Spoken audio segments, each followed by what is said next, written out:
ప్రభునందు ప్రిలారా, యేసు ప్రభు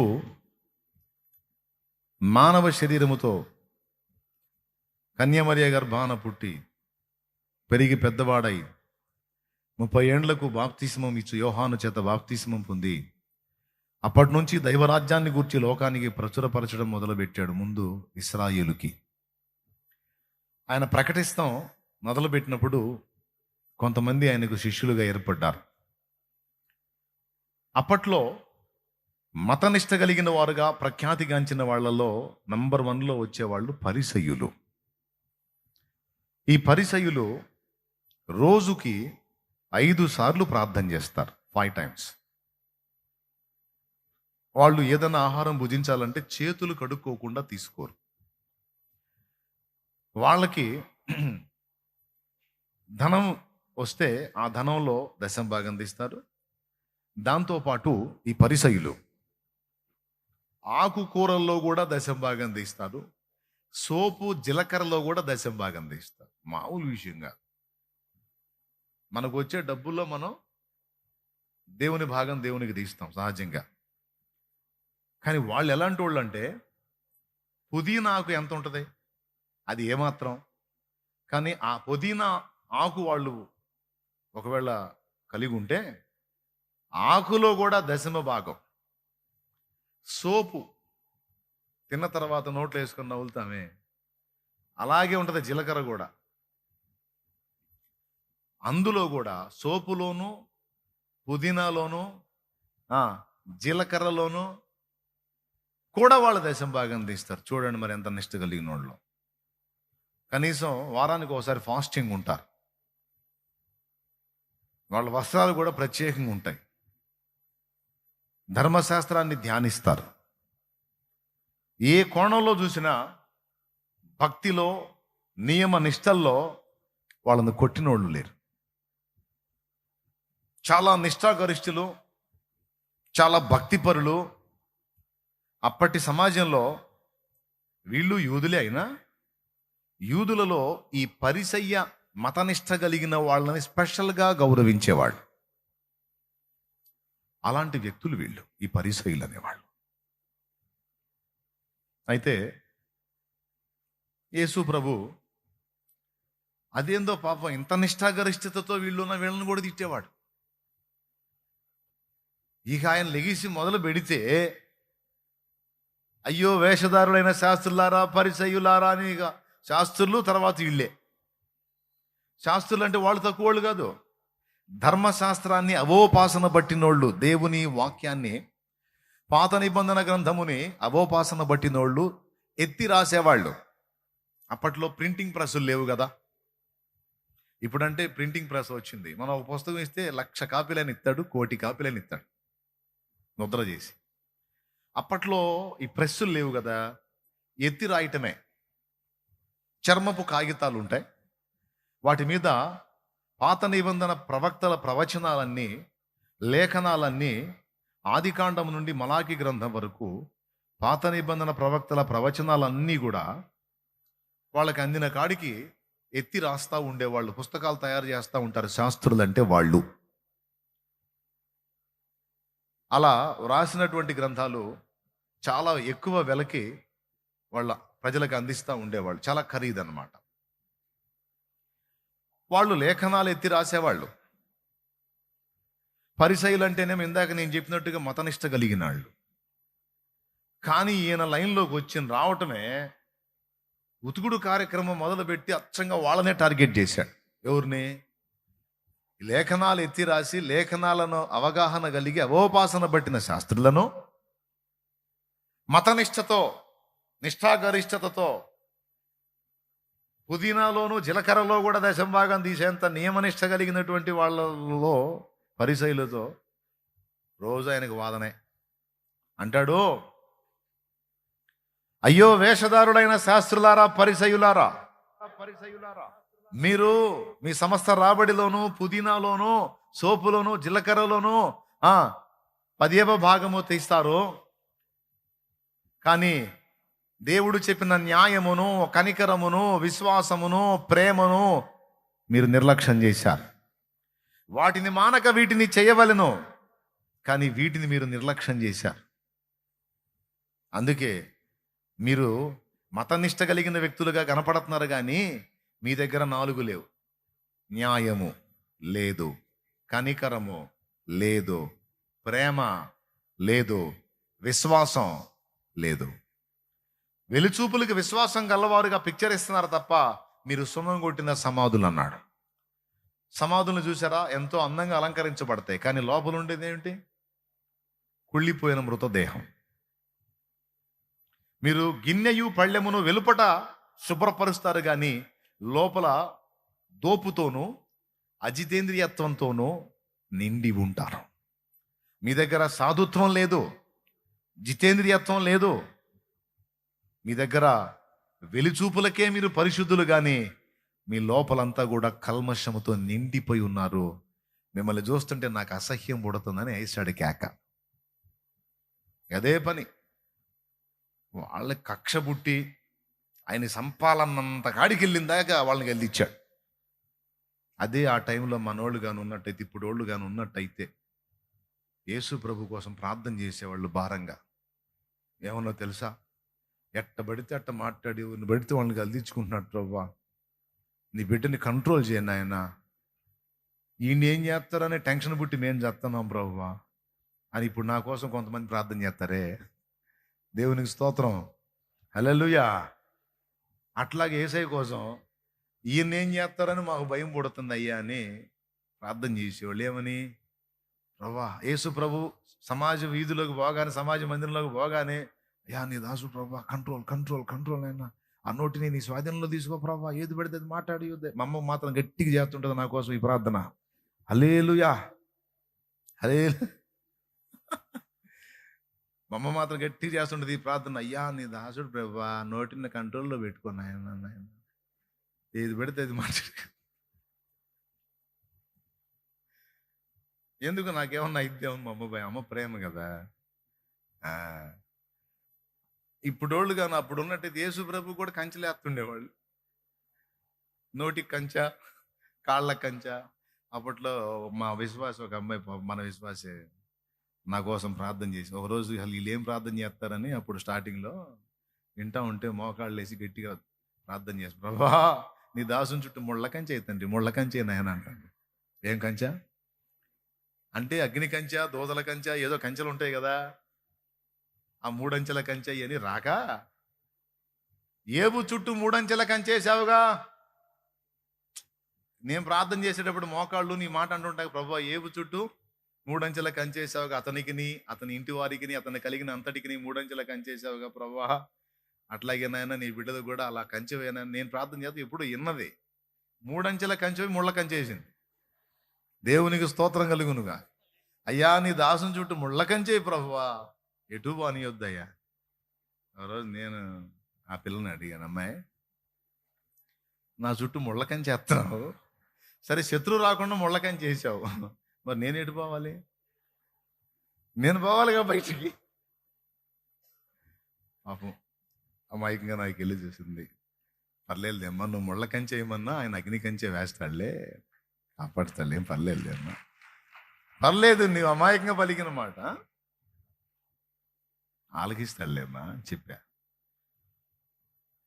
ఎందుకు ఈ విషయం చెప్పాను?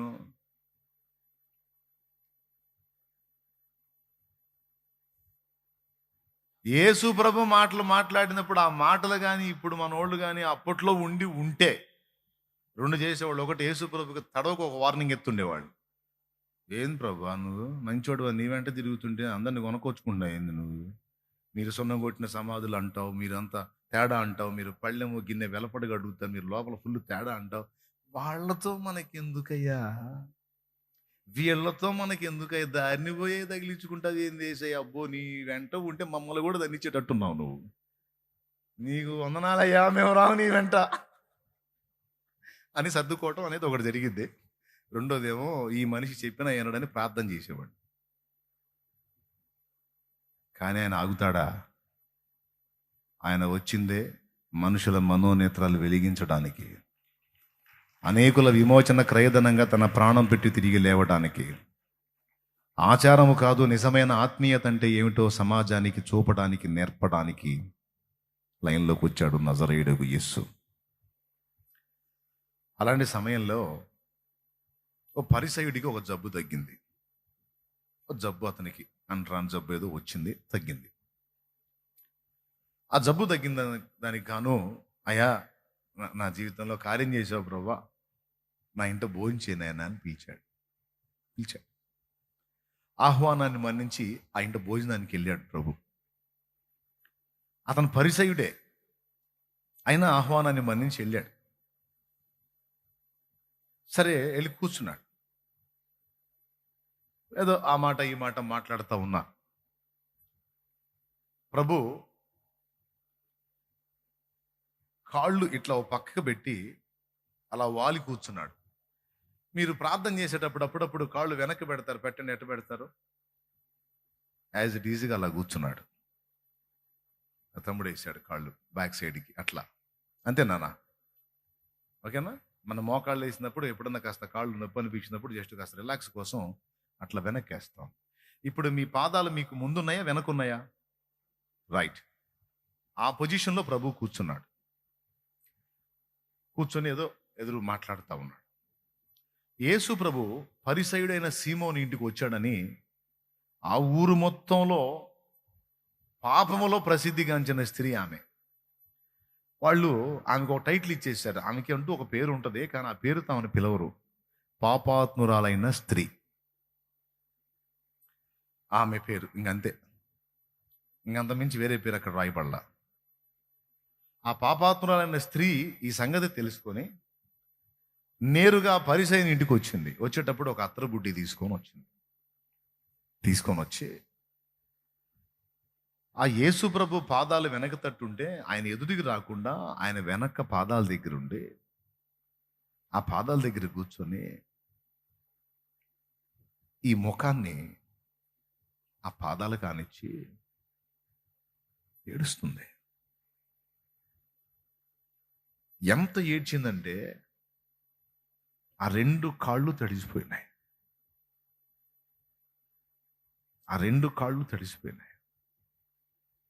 అట్లా ఏడుస్తూ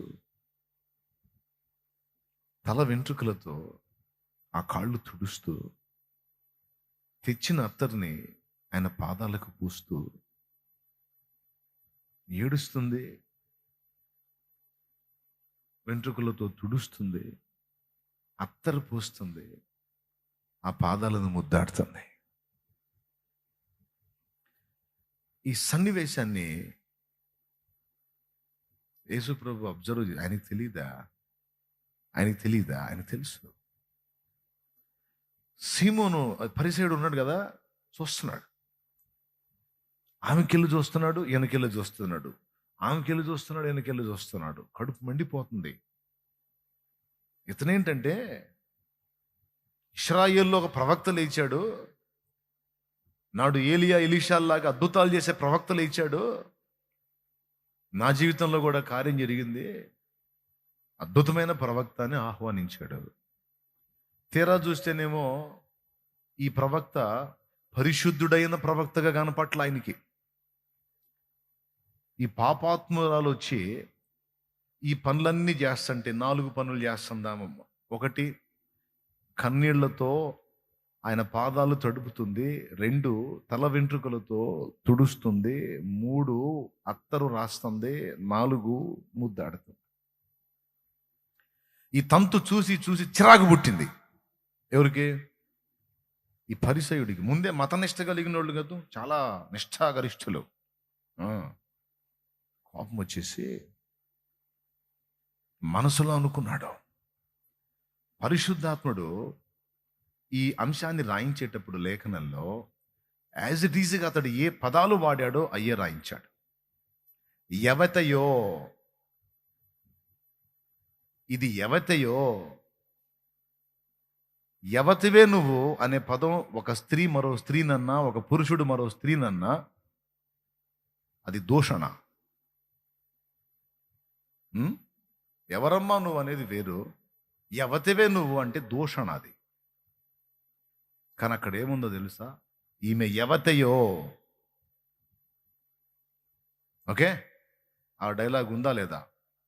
ఎక్కడుందో చూడండి, 39వ వచనం. చదువునానా?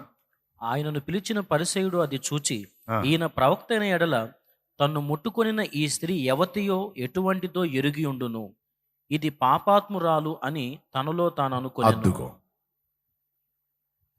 యవతయో అన్నాడు. ఇది ఈమె కాదు, ఇది పాపాత్మురాళ్ళు, లేకి మనిషి, చెండాలపు స్త్రీ. ఛీ, ఇలాంటి గలీజ్ మనిషి వచ్చి ఆయన పాదాలు పట్టుకొని అంత కార్యక్రమం చేస్తుంటే ఇదిల్చి వేయకుండా సైలెంట్గా ఆమె చేసే సన్మానాన్ని పొందుతున్నాడు. ఈయన ప్రవక్తనా అని ఇతని మనసులో ఇతను ఆవేదన పడుతున్నాడు. ఎందుకు? పొరపాటును పిలిచానే ఈయన నేను. వెంటనే ప్రభువారు అప్పటిదాకా ఆమె చేస్తున్న ఆ కార్యం వైపు చూస్తున్నాడు. ఏడుస్తుంది, కన్నీళ్లతో కాళ్ళు కడుగుతుంది, వెంట్రుకలతో తుడుస్తుంది, అత్తరు పోస్తుంది. మరి తన కాళ్ళకు అలా చేస్తున్నప్పుడు ఆమెను అబ్జర్వ్ చేస్తా ఉన్నాడు. ఎప్పుడైతే ఈ సీమోన్ ఆ మాట అనుకున్నాడో, ఈ పరిసయుడు అలా అనుకున్నాడో, ఈమె ఎవతయో ప్రవక్త అయితే ఈయనకు తెలియదా, ఇది పాపాత్మురాలని ఇట్లాంటి మాటలు ఎప్పుడైతే అనుకున్నాడో టక్కున సీమోన్కి వెళ్ళి తిరిగాడు. బయటికల్లా లోపల, అంటే లోపల అనుకుంటే నాకు తెలియదు అనుకున్నాడు. అర్థమైందా? యోహాను సువార్త 2లో ఉంటుంది, ఆయన ప్రతి మనుషుని ఆంతర్యం ఎరిగినవాడు.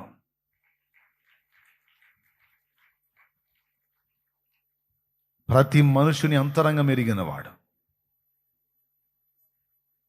ఆయన ఒకడి గురించి ఒకడు ఆయనకు చెప్పాల్సిన అవసరంలా. ఆయన సీమోను వైపు తిరిగి, సీమోను, ఒక యజమానునికి 2 దాసులు ఉన్నారు.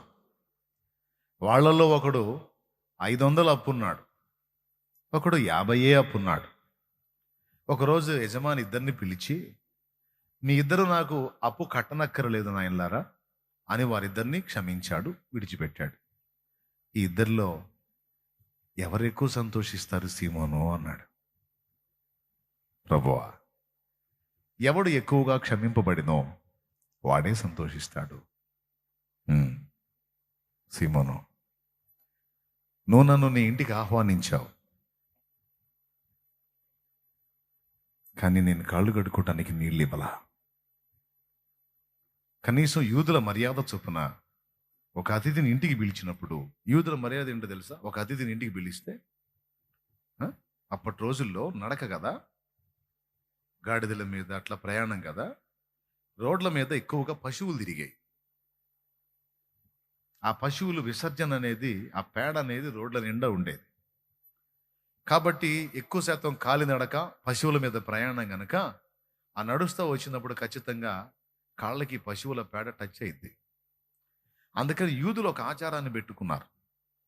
ఏంటి ఆచారం అంటే, ఆ పశువుల పేడలోంచి నడిచి వస్తారు కనుక ఇంటికి అతిథి వచ్చినప్పుడు ఫస్ట్ చేయాల్సిన పని ఏంటంటే, దాసుడు వస్తాడు, ఒక పాత్ర తెచ్చి అతని ముందు పెడతాడు, పెద్ద పాత్ర. వచ్చినటువంటి అతిథి 2 కాళ్ళు అందులో పెట్టాలి. పెట్టినప్పుడు మరో పాత్రతో నీళ్లు తీసుకొచ్చి ఆ కాళ్ళు కడుగుతారు. కాళ్ళు కడిగిన తర్వాత రెండో పని ఏం చేయాలి తెలుసా? సుగంధ తైలం ఉంటుంది ఇంట్లో, ఆ తైలం తీసుకొచ్చి తలకి కొంచెం, పైన వస్త్రాలకు కొంచెం పరిమళ తైలాన్ని పూయాలి. ఈ 2 చేసిన తర్వాత ఆ వచ్చిన అతిథిని నుదుటన ముద్దు పెట్టి హత్తుకొని ఇంట్లోకి చేర్చుకోవాలి. ఇది మర్యాద, యూదుల మర్యాద. కానీ యేసు ప్రభుని ఇంటికి ఆహ్వానించాడు కానీ ఏం చేయలే. అప్పుడు ప్రభు అన్నాడు, నువ్వు నీ ఇంటికి పిలిచావు, కానీ కాళ్ళు కడుక్కోవడానికి నీళ్ళిలా, నాకు సుగంధ తైలం రాయలా, ముద్దుతో నన్ను చేర్చుకోవాలా. ఒక అన్యుణ్ణి, ఒక సామాన్యుని ట్రీట్ చేసినట్టు ట్రీట్ చేసావు నువ్వు నన్ను. ఓకే, కానీ ఈమె ఉందే, అదే నువ్వు పాపాత్మురాలు అనుకున్నావే, యవతయో ఇది అది పాపాత్ములు అనుకున్నావే ఆమె. నేను ఆమె ఇంటికి వెళ్ళలా, కానీ నేను ఎక్కడున్నాను అక్కడికి ఆమె వచ్చింది. నన్ను వెతుక్కుంటూ వచ్చింది, నా పాదాల దగ్గరికి వచ్చింది, కన్నీళ్లతో నా పాదాలు కడిగింది, కురులతో తుడిచింది, సుగంధ తైలం తీసుకొని నాకు రాసింది. అప్పటి నుంచి ఇప్పటిదాకా నా పాదాలని వదలక ముద్దాడుతూనే ఉంది. సీమోను, నీకు ఆమెకి తేడా చెప్పిన, నీ మనసులో నువ్వు అనుకున్నావు నేను తక్కువ పాపాలు చేశాను, సో తక్కువ క్షమించబడ్డాను. కానీ ఆమె నేను ఎక్కువ పాపిని అనుకున్నందుకే ఎక్కువగా నన్ను ప్రేమించింది అని ప్రభు ఆమెతో ఒక మాట అన్నాడు. ఏమన్నాడు చూడండి, ఒకసారి చూడండి. యేసు ప్రభు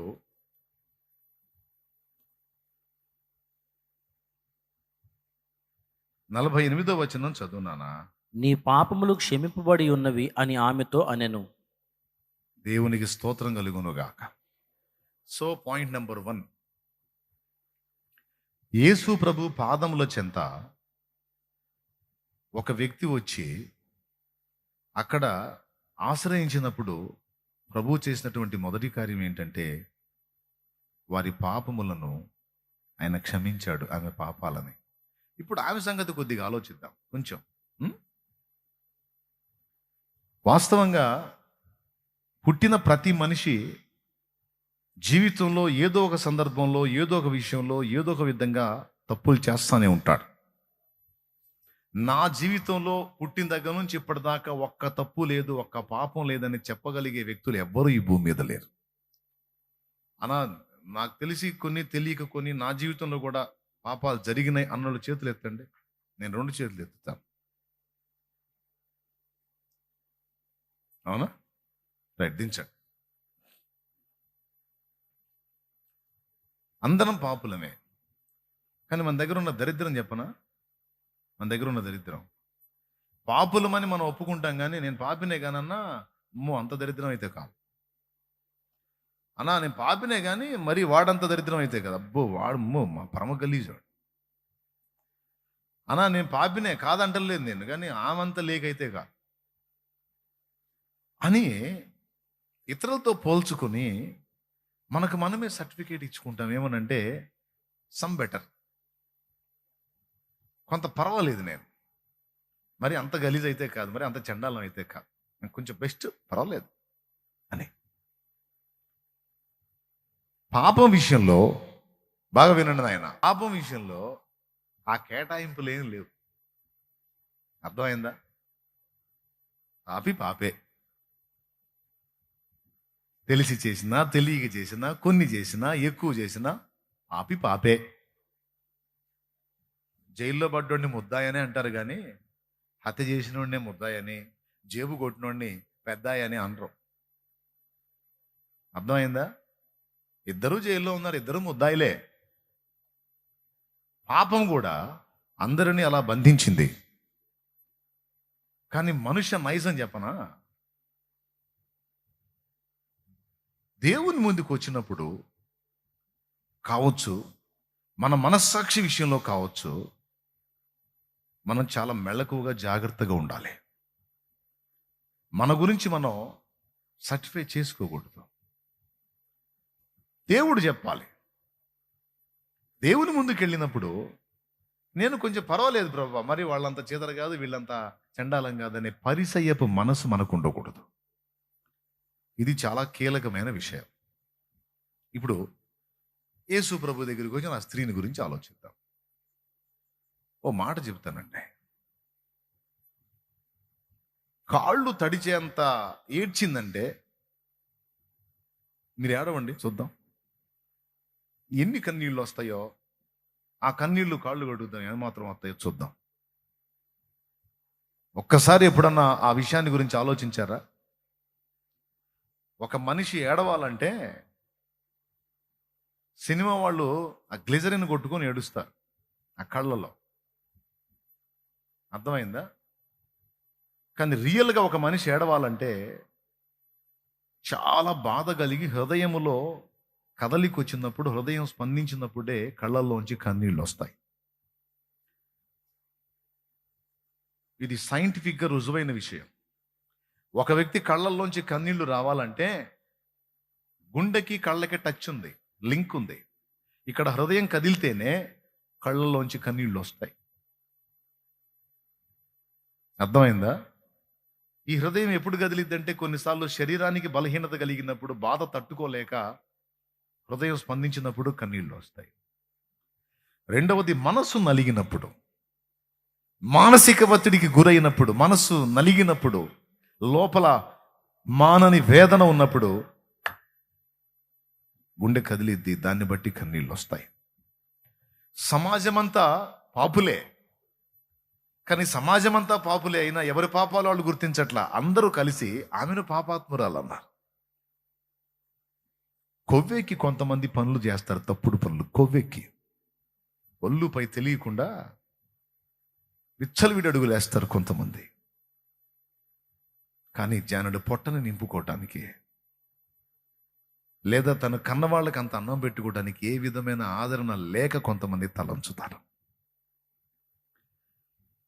ఒక మనిషి తప్పు చేసింది అనేదే సమాజం చూస్తుంది, కానీ ఏ కారణాన్ని బట్టి చేసింది, ఏ పరిస్థితుల్లో ఆ స్టెప్ వేయాల్సి వచ్చింది, ఏ విధంగా ఆ మనిషి అలా దారి తప్పడానికి పరిస్థితులు ఏర్పడ్డాయి, ఎందుకు ఆ మనిషి అలా అయిపోయింది, ఎందుకు వాడు అలా అయిపోయాడనే న్యాయమైన కారణాన్ని సమాజం పట్టించుకోదు. చేసిన తప్పునే వాళ్ళు చూస్తారు, కానీ తప్పు వెనక అసలు కారణాలు ఏంటనే న్యాయ విమర్శ, న్యాయమైన ఆలోచన సమాజంలో మెజారిటీ ప్రజలు చెయ్యరు. సమాజానికి తెలిసింది ఒకటే, తేడానా? తేడా. అవును, ఎదుటోళ్ళని తేడా అంటున్నావు, అసలు నువ్వు మంచిదానివేనా? ఎదుటోళ్ళని తేడా అంటున్నావు, అసలు నువ్వు మంచోడివేనా? నేను మంచోడినా? సేమ్ పరిస్థితి నీకొచ్చిన నాడు నీ బతుకు కూడా అర్థమైద్ది. ఆ మనిషి ఒకంత అడుగు జారితే నువ్వు 4 ఇంతలు జారే ఛాన్స్ ఉంది. ఇది సేవా ఆరంభంలో దేవుడు నాకు నేర్పిన పాఠం. ఎదుటి వాళ్ళని చిన్న చూపు చూడకుండా, అడుగు జారిన వాళ్ళని తృణీకరించకుండా, వాళ్ళకు చెయ్యిచ్చి లేవనెత్తి వాళ్ళని ఆదరించి నిలబెట్టడానికి నా తండ్రి నాతో మాట్లాడిన మాట ఇది. జాగ్రత్త నా కుమారుడా అని. కొడితే గట్టిగా.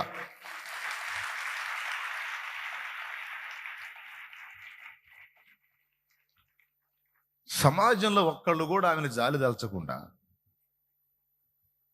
ఆ మనిషి వస్తున్నా పోతున్నా, ఆ మనిషి కూడా సమాజంలో ఒకటి, కోర్స్ తప్పులో ఉంది, కానీ ప్రేమగా ఆమెను ఆదరించి, ఏంటమ్మా నీ పరిస్థితి, ఎందుకు అలా అయిపోయావు, ఎందుకమ్మా నీకు ఆ పరిస్థితి వచ్చింది, ఎందుకు నీ ఆ కర్మ పట్టింది, ఎందుకు నువ్వు అట్లా అయిపోయావు, నీ జీవితం ఎందుకు అలా విచ్ఛిన్నం అయిపోయింది, ఏంటమ్మా నీ పరిస్థితి అని ఆమెని ప్రశ్నించిన వాడు లేడు.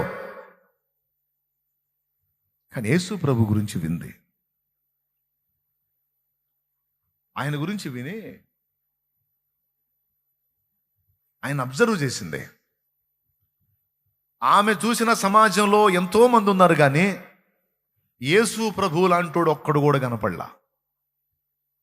కొంతమంది మనుషులను చూస్తే, మనుషుల్లో కూడా కొంతమంది ఉంటారు, వాళ్ళని చూస్తే మనకేమనిపించిందంటే వాళ్ళని హత్తుకొని ఏడుస్తూ గోడంతా చెప్పుకోవాలనిపించింది. ఎందుకంటే వాళ్ళు అర్థం చేసుకుంటారనే భావన మనకు కలిగింది. కొంతమందిని చూస్తే కనీసం ఆ ప్రాంతంలో ఉండబుద్ధి కాదు. కొంతమందిని చూస్తే అమాంతం వెళ్ళి హత్తుకొని పెద్దగా ఏడవాలి అనిపిస్తుంది, గోడంతా చెప్పుకోవాలనిపిస్తుంది. మా దగ్గరికి కొంతమంది బిడ్డలు వచ్చినప్పుడు వాళ్ళు అడిగింది ఏందో తెలుసా? అన్నా నువ్వేం చేయొద్దన్నా, నేను 2 మాటలు చెప్పుకుంటాను వినన్నా అని అడిగిన వాళ్ళు ఉన్నారు. ఇంక నేనేం మాట్లాడకుండా చెప్పమ్మా విన్నా. కొంతమంది ఎదుటి వాళ్ళ హృదయాన్ని అర్థం చేసుకోగలుగుతారు, కొంతమంది అర్థం చేసుకోలేరు. కానీ ఈమె విషయంలో మాత్రం సమాజం మొత్తం కూడా టైటిల్ ఇచ్చేసింది, అది ఇది పాపాత్మురాలు, ఇది మామూలుది కాదు. కానీ ఒక్క యేసు ప్రభు మాత్రమే ఆమెను అర్థం చేసుకోగలడు. సమాజం నన్ను క్షమించదు, కానీ సమాజం నన్ను ఒప్పుకోదు, కానీ ఈయన సమాజంలో ఒక్కడు కాదు, సమాజం మొత్తానికి మాదిరి. ఈయన సమాజంలో ఒకడు కాదు, ఈయన మా నాన్న, ఈయన మా నాన్న, ఈయన నా తండ్రి. బిడ్డ ఎంత చెడిపోయిందైనా ఒక తండ్రి మాత్రమే అర్థం చేసుకుంటాడు, జన్మనిచ్చిన తండ్రి కనుక. అది కూడా కొంతమంది తండ్రులు అర్థం చేసుకోరు, కొందరు అర్థం చేసుకుంటారు. సమాజం అంతా కోడై కూసి నిందించిన నాన్న మాత్రం ఒప్పుకోడు. అన్నయ్యమ్మా ఎదవలు ఎన్ననుకుంటే ఏమే, నువ్వు నా బిడ్డ, నా బంగారు తల్లివమ్మా నువ్వు అని నాన్న దగ్గర తీసుకుంటాడు. నాన్న అర్థం చేసుకుంటాడు. ఒకవేళ కొంతమంది తండ్రులు అర్థం చేసుకోకపోయినా నా యేసయ్య అర్థం చేసుకుంటాడు అని ఆమెకు అర్థమైంది. ఆమె ఎన్ని రోజుల నుంచి దాచుకుందో ఆ గుండె వేదన, ఆ దుఃఖం, ఆ కన్నీరు, ఈరోజు ఆయన పాదాలు దొరికేసరికి, ఆ పాదాలు అలా చిక్కగానే, ఈ తల పాదాలకు ఆనించగానే ఆయన స్పర్శ, ఆ పరిశుద్ధుడు, ఆ నీతిమంతుడు, ఆ కన్న తండ్రి, ఆ సృష్టికర్త, వాత్సల్యపూర్ణుడు ఆయన పాదాలు స్పర్శించగానే తన గుండెలో ఉన్న బాధంతా అక్కడ వెళ్ళబోసింది. ఏడుస్తానే ఉంది, ఏడుస్తానే ఉంది, ఏడుస్తానే ఉంది. హృదయం ఎంత నలిగిపోతే అంత ఏడుపు రావాలండి. కాళ్ళు గడిగే అన్ని కన్నీళ్ళు ఎలా వస్తాయండి ఒక మనిషికి?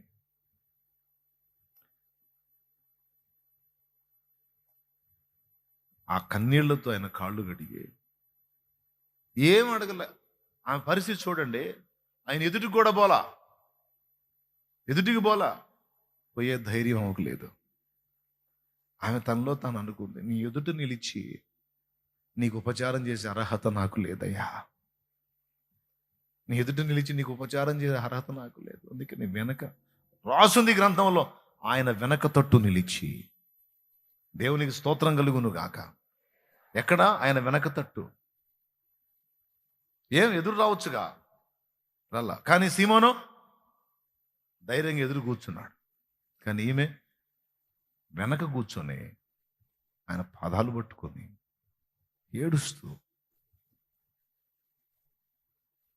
తన స్థితిని తాను చాటుకుంది. అది చూడండి, ఆ పిక్చర్ వేశాడు. దేవునికి స్తోత్రం కలుగును గాక. హల్లెలూయా. నేను చెప్తున్నాను, ఈ రాత్రి ఇక్కడ కూర్చున్న వాళ్ళకి, లైవ్లో వీక్షించే వాళ్ళకి, యేసు ప్రభు దగ్గర నీకు కావాల్సినవన్నీ దొరుకుతాయని ఎన్నోసార్లు చెప్పాను. మనకు కావాల్సిన వాటన్నిటిలో మొట్టమొదటిది, అత్యవసరమైంది, కీలకమైంది, ప్రాముఖ్యమైనది ఏంటో తెలుసా? క్షమ, క్షమ, కృప. మనకి ఆయన కృప కావాలి, ఆయన క్షమ కావాలి. ఆయన క్షమించకపోతే, ఆయన రక్తంతో మనల్ని కడక్కపోతే, మన ఎడల కృప చూపకపోతే, నీకు నాకు దిక్కు లేదు, మనుగడ లేదు, రేపు ఘోరమైన పరిస్థితి. అందుకే చెప్తున్నాను, రక్షణ పొందనోళ్ళకి చెప్తున్నాను, రక్షణ పొందినోళ్ళకి కూడా చెప్తున్నాను. రక్షణ పొందిన వాళ్ళకి నా ప్రభు దగ్గర కృప దొరుకుతుంది, క్షమ దొరుకుతుంది. రక్షణ పొందిన వారికి కూడా ఆత్మీయ బాల్యంలో నువ్వు పడుతూ లెగుస్తూ నిన్ను నువ్వే నిర్ణయించుకుంటావు, నేను అన్ఫిట్, అయోగ్యురాలని. నో, లేదు. నీ మెచ్యూరిటీ లెవెల్స్ని బట్టి నువ్వు అలా కొనసాగుతున్నావు. ఇంకొంతకాలం నువ్వు అలాగూ నా దేవుల్లో కొనసాగినప్పుడు తప్పకుండా నువ్వు నిలబడతావు, తప్పకుండా నువ్వు బలపడతావు. ఈరోజు నీ పట్ల నీకున్న ఫీలింగ్ ఏదో, నేను దేవుని సముఖంలో ఉన్నాను కానీ నేను పనికిరాను, నేను సరైనవాడిని కాదు, నేను మంచివాడిని కాదు, మంచిదాన్ని కాదు అని, ఓకే, నీ చర్యలను బట్టి నీకు అలా అనిపిస్తుంది. కానీ నేను చెప్తున్నాను, నా ప్రభు దగ్గర నీకు క్షమాపణ దొరుకుతుంది. ఎప్పుడో సంవత్సరానికి ఒకసారి, 6 నెలలకు ఒకసారి, ఆదివారం ఒకసారి కాదు, ప్రతిరోజు నువ్వు ఆయన పాదాల దగ్గరికి వెళ్ళి ఆయన పాదాలను నీ కన్నీళ్లతో తడిపి నువ్వు క్షమను వేడవచ్చు, కృపను వేడవచ్చు. ఖచ్చితంగా దొరుకుతుంది. ఎందుకంటే ఆయన బహుగా క్షమించువాడని రాసుంది. కృప చూపుటకు ఆయన పిసినిగొట్టు కాదు, పేదవాడు కాదు, కృప చూపుటకు ఆయన ఐశ్వర్యవంతుడు అని రాసుంది.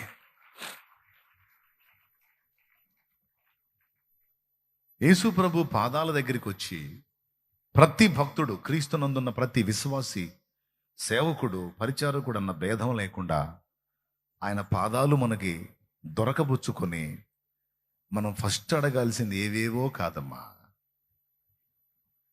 ఏవేవో కాదు. దోష పరిహారం, పాపక్షమాపణ అడగాలి మొదట. ఈ రాత్రి ఇంతగా మనం ఆయన పాదాల దగ్గరికి వచ్చేసాం. ఆయన పాదాల దగ్గరికి వచ్చాం. ఈరోజు పాదాల దగ్గరికి వచ్చాం. ఎన్నో సమస్యలతో, ఎన్నో ఇబ్బందులతో, ఎన్నో ఒత్తిళ్లతో, ఎన్నో శోధనలతో, ఎన్నో ఓటములతో, ఎన్నో బలహీనతలతో, ఎన్నో ఆటుపోట్లతో ఈరోజు ఆయన పాదాల దగ్గరికి వచ్చాం. వచ్చిన వాళ్ళ పరిస్థితులు, ఎవరి పరిస్థితులు బాగలేవు. ఎవరికి తగ్గ వేదనలు వాళ్ళకు ఉన్నాయి, ఎవరికి తగ్గ కన్నీళ్ళు వాళ్ళకు ఉన్నాయి, ఎవరికి తగ్గ సమస్యలతో వాళ్ళు నలిగిపోతున్నారు. కదిలిస్తే ఏడుస్తారు, పైకి ఏదో నవ్వు పులుంకొనట్టు నవ్వుతా తిరుగుతున్నారు, కానీ గుండె నలిగిపోయి ఉన్నారు. అయినా సరే నా ప్రభు పాదాల దగ్గర సమాధానం దొరుకుతుందని ఆయన పాదాల దగ్గరికి వచ్చారు. చాలా సంగతులు మీరు ప్రార్థన చేయాలనుకొని వచ్చారు, దేవుణ్ణి అడగాలనుకొని వచ్చారు, దేవుని దగ్గర పొందాలనుకొని వచ్చారు. రైట్, రైట్, తప్పకుండా దొరుకుతాయి మీకు. యేసు ప్రభు కూడా రమ్మంది అక్కడికే. రా, నా దగ్గరకు రా అన్నాడు. ఆయన పాద సన్నిధికి రమ్మని పిలిచాడు. మనం ఆశ్రయించాల్సినటువంటి అద్భుతమైనటువంటి స్థలం, ఆశ్రయపురం, ఆయన పాద సన్నిధి.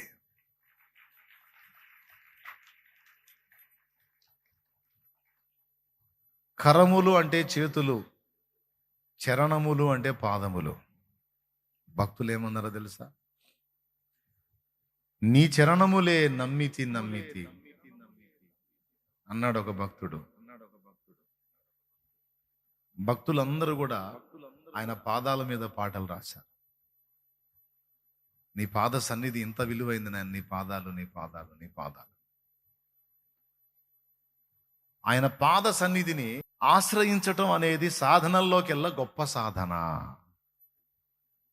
భక్తిలో చాలా కీలకమైన అంశం అది, ఆయన పాదములను ఆశ్రయించుట. ఎందుకంటే సమస్తం ఆయన పాదాల దగ్గరే ఉంది. అందులో మొట్టమొదట మనకు అవసరమైంది, అనుదినము ప్రతిదానికి కూడా మనకు అవసరమైంది కృప. కృప, అర్థమైందా? భక్తులు వందలాది పాటలు రాశారు కృప మీద. ఒక భక్తుడు అన్నాడు, నీ కృప లేకపోతే నాకు బ్రతికే లేదు అని,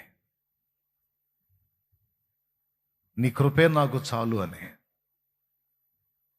నీ కృప నాకు ప్రాకారమై ఉంది అని. కృప కృప కృప కృప కృప అని ఆ కృపను గురించి ఎంతో మంది భక్తులు చాలా గీతాలు రాశారు. నాకు తెలిసి సరైన భక్తుడైతే కృపను టచ్ చేయకుండా ఉండడు. కృపయే నాకు ప్రాకారము గల ఆశ్రయపురమాయను, నీ కృప వీడి క్షణమైన నేనెలా మనగలను. కృపయే నాకు ప్రాకారము గల ఆశ్రయపురమాయను, నీ కృప వీడి క్షణమైన నేనెలా మనగలను. నా జీవితాన కురిసెనే నీ కృపామృతం, నా జిహ్వకు మధురాతి మధురం, నీ నామగానామృతం. నీ కృపలోనే అనుక్షణం తృప్తి పొందెదను, నీ కృపలోనే అనుక్షణం తృప్తి పొందెదను. Praise the lord. గుర్తుపెట్టుకో, నేను ప్రార్థన చేస్తే జవాబు వచ్చింది అంటావు నువ్వు. పెద్ద మొనగాడు అని ఇవ్వాలా నీకు జవాబు? పెద్ద మొనగత్తు అని ఇవ్వాలా నీకు జవాబు? ఎందుకు ఇవ్వాలి నీకు? ఏమంత మంచిదాను అని, ఏమంత మంచోడు అని, ఏం గొప్పతనం నీ దగ్గర ఉందని నీ ప్రార్థనలకు జవాబులు ఇవ్వాలి. నువ్వు పిలిస్తే స్పందించాలి. నువ్వు అడిగితే నీకు అందుబాటులోకి వచ్చి ఇవ్వాలి దేవుడు. నేను చెప్పనా? యోగ్యతలను పరికించాడంటే ఒక్క ప్రార్థన కూడా జవాబు రాదు. కానీ నువ్వు చేసిన విజ్ఞాపనల్లో మెజారిటీ జవాబులు పొందావు. దేన్ని బట్టి నీ ప్రార్థన ఆలకించడో తెలుసా? కృప. కృప. కృపను బట్టి నీ ప్రార్థన వినబడింది అక్కడ. కృపను ఆధారం చేసుకొని, కృపను బట్టి నీ మొరకు జవాబు ఇచ్చాడు ఆయన. ఆ కృపే లేని నాడు నీ రక్షణ, నీ ప్రార్థనకు జవాబు హుళక్కే లేదు. అందుకే కృప ఎంత కీలకం అంటే అంత కీలకం. నాకు కూడా దేవుడు ఒక పాట ఇచ్చాడు, ఉన్నదంతా కృపలోనే ఉందని. కృప చాలును, నీ కృప చాలును, ఎన్నటెన్నటికి నీ కృప చాలును, తరతరములకు నీ కృప చాలును, కృప చాలును, నీ కృప చాలును, కృప ఐశ్వర్యము కంటే కృప ఉత్తమం, జీవము కంటే నీ కృప ఉత్తమం, ఐశ్వర్యము కంటే కృప ఉత్తమం, జీవము కంటే నీ కృప ఉత్తమం, కృపయే లేకుంటే మనుగడ లేదు, కృపను మించిన వెన్నిది లేదు, కృపయే లేకుంటే మనుగడ లేదు, కృపను మించిన వెన్నిది లేదు, కృప చాలును, నీ కృప చాలును, ఎన్నటెన్నటికి నీ కృప చాలును. పడనా? తరతరములకు నీ కృప చాలును, కృప చాలును, నీ కృప చాలును, కృపలోనే పాప క్షమాపణ, కృపలోనే ఇలా మా రక్షణ, కృపలోనే పాప క్షమాపణ, కృపలోనే ఇలా మా రక్షణ, కృపలోనే మా నిరీక్షణ, కృపలోనే మా క్రమశిక్షణ, కృపలోనే మా నిరీక్షణ, కృపలోనే మా క్రమశిక్షణ, కృప చాలును, నీ కృప చాలును, ఎన్నటెన్నటికి నీ కృప చాలును, తరతరములకు నీ కృప చాలును, కృప చాలును, నీ కృప చాలును, కృప చాలును, యేసు కృప చాలును.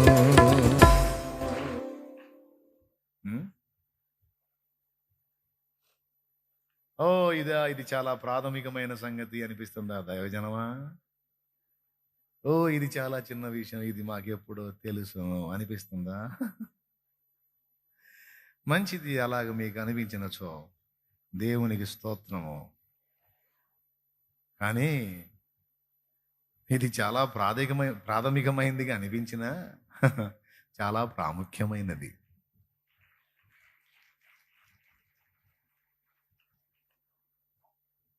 ఎందుకంటే అదంతే కృప. ఆ కన్నీళ్లు చూశాడు, ఆ దీన మనసు చూశాడు, ఆ వేదన చూశాడు, ఆ పశ్చాత్తాపం చూశాడు.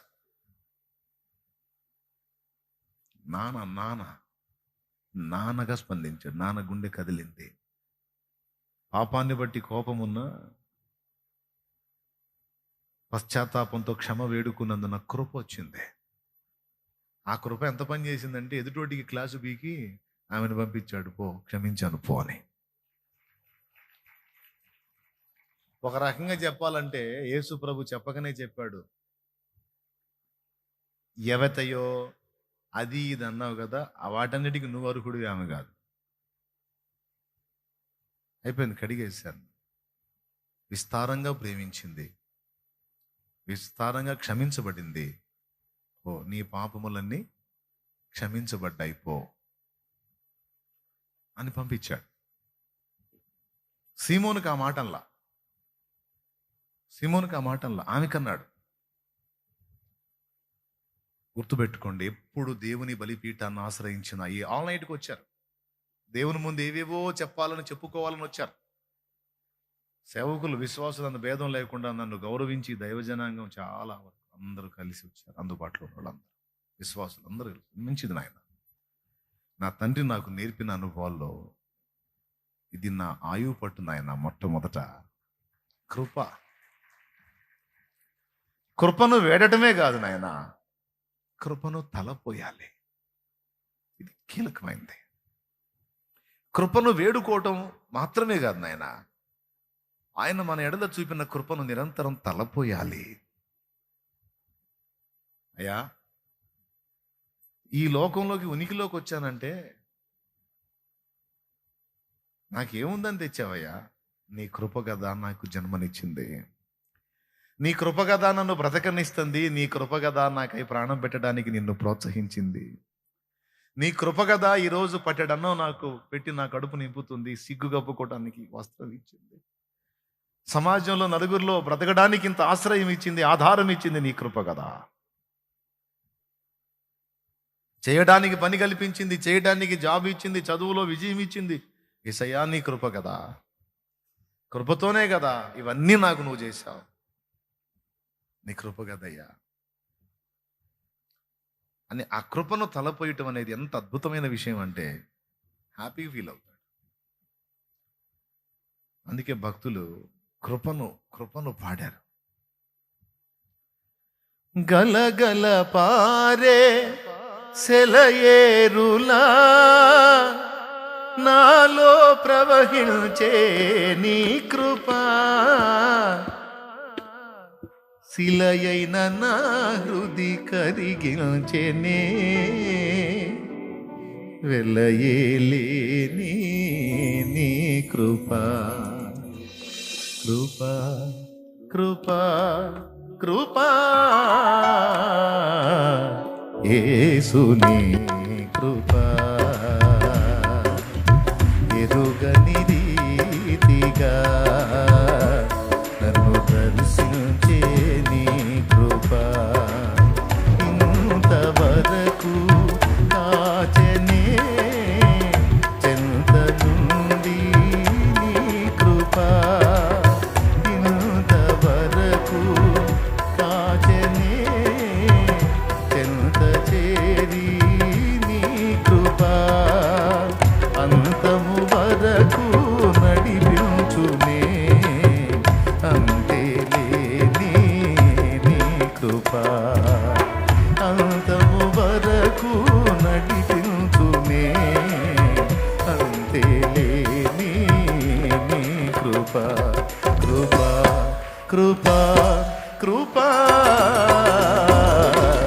యేసుని కృపా, ఎరుగని రీతిగా నన్ను దర్శించే నీ కృపా.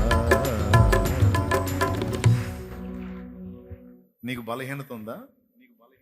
నీకు సమస్యలు ఉన్నాయా? నలిగిపోతున్నావు భౌతికంగా? నీకు రహస్యం చెప్పనా? ఆ సమస్యల్ని, ఆ బలహీనతల్ని, ఆ శ్రమలని కృపను బట్టి నీకు అనుమతించాడు. నిజంగా నీ మీద కృప చూపకపోతే సొదొమ గొమొర్రా వాళ్ళు కొవ్వెక్కి కొట్టుకున్నట్టు ఏంది, నిన్నట్టు వదిలేసేవాడు. కొవ్వెక్కి వాళ్ళు నడమంత్రం విడిమేళం రెండు నశానానికి ఎక్కి ఎంత బరితెగించి విర్రవీగారంటే అట్లా అయిపోయారు. చివరికి దేవుణ్ణి కూడా దుర్మార్గంగా ఆలోచించేంత నీచ స్థితికి వెళ్ళిపోయారు. మళ్ళీ బాలురు మొదలుకొని ముసలి వారి వరకు. ఎందుకనండి ముసలి వాళ్ళు అసలు ఎట్లా విర్రవీగారు? మోకాళ్ళ నొప్పులు లేవు, తెలుసా మీకు? అది అసలు విషయం. ముసలోళ్ళు ఎందుకు అలా బరి తెగించి విర్రవీగారు? షుగర్ బీపీలు లేవు. దున్నలు తిన్నట్టు తిని ఏంది సంపాదన, నిర్విచార సుఖస్థితి, కొవ్వెక్కిన అనుభవం, ఏ నొప్పి లేదు, ఏ బాధ లేదు, ఏదొచ్చినా డబ్బు ఉంది, డీల్ అయిపోయింది, నో ప్రాబ్లం, ఎప్పుడు పచ్చగా పంటలో. ఇక వాళ్ళ పని మామూలు లేదు అసలు. ఇక ఏ రేంజ్కి ఎక్కిందంటే వాళ్ళకి, అది వచ్చినోడు ఎవరు, మన సావు ముహూర్తం పెట్టడానికి వచ్చాడు కదా, ఈ రాత్రితో ఇక మనకి కడవరి గడియే కదా, ఇక రేపు లేదు కదా అనే ఆలోచనే ఆ దరిద్రుడికి లేదు. ఆఖరికి కళ్ళు పోయినా కూడా ఇల్లు వదిలిపెట్టల వాళ్ళ కొవ్వు చూడు. మరి కళ్ళు పోయినా ఇల్లు వదిలిపెట్టల, లోతిల్లు. ఎందుకు? ఆ వచ్చిన వాళ్ళు పురుషులు, వాళ్ళని ఆశించిన వాళ్ళు కూడా పురుషులు. స్త్రీలు పురుషులు అన్న భేదం లేదు. కామ వికారం, నిర్విచార సుఖస్థితి. నేను చెబుతున్నా, ఎప్పుడు కూడా నాకే బాధలు వద్దు, నాకే నొప్పి వద్దు, నాకే ఇబ్బంది వద్దు, నాకే కష్టాలు వద్దని ఎప్పుడు అడగొద్దు దేవుణ్ణే. అది పిచ్చి ప్రార్థన. ఏం ప్రార్థన అది? అది పిచ్చి ప్రార్థన. నా తండ్రి, నీ కృపతో నన్ను జ్ఞాపకం చేసుకుని నీ ఆలోచనల చొప్పున నన్ను నడిపించు. బుద్ధిహీనమైన అడుగులు లేస్తే చెంప పగలగొట్టుమని అడుగు. ఏమని అడగాల? లాగి ఒకటి బీగు, వదిలిపెట్టద్దు. యాకోబుని ఎర్రగొట్టినట్టు ఎర్రగొట్టు. తొడబిర్రు చూసి కుర్రాడు రొమ్ముకు రొమ్ము ఆనిచ్చి పోరాడాడు, పెనుగులాడాడు. ఏనానా నీ బలం ఇదేనా? ఆహా, సరే చూద్దాంలే అని చూసి ఎంతకి గెలవకుండా చూసి తొడ గూటి మీద కొడితే గూడు వసిలి ఇక కాలు సపోర్ట్ చేయట్లా. మోపు చేస్తే చుక్కలు కనపడుతున్నాయి.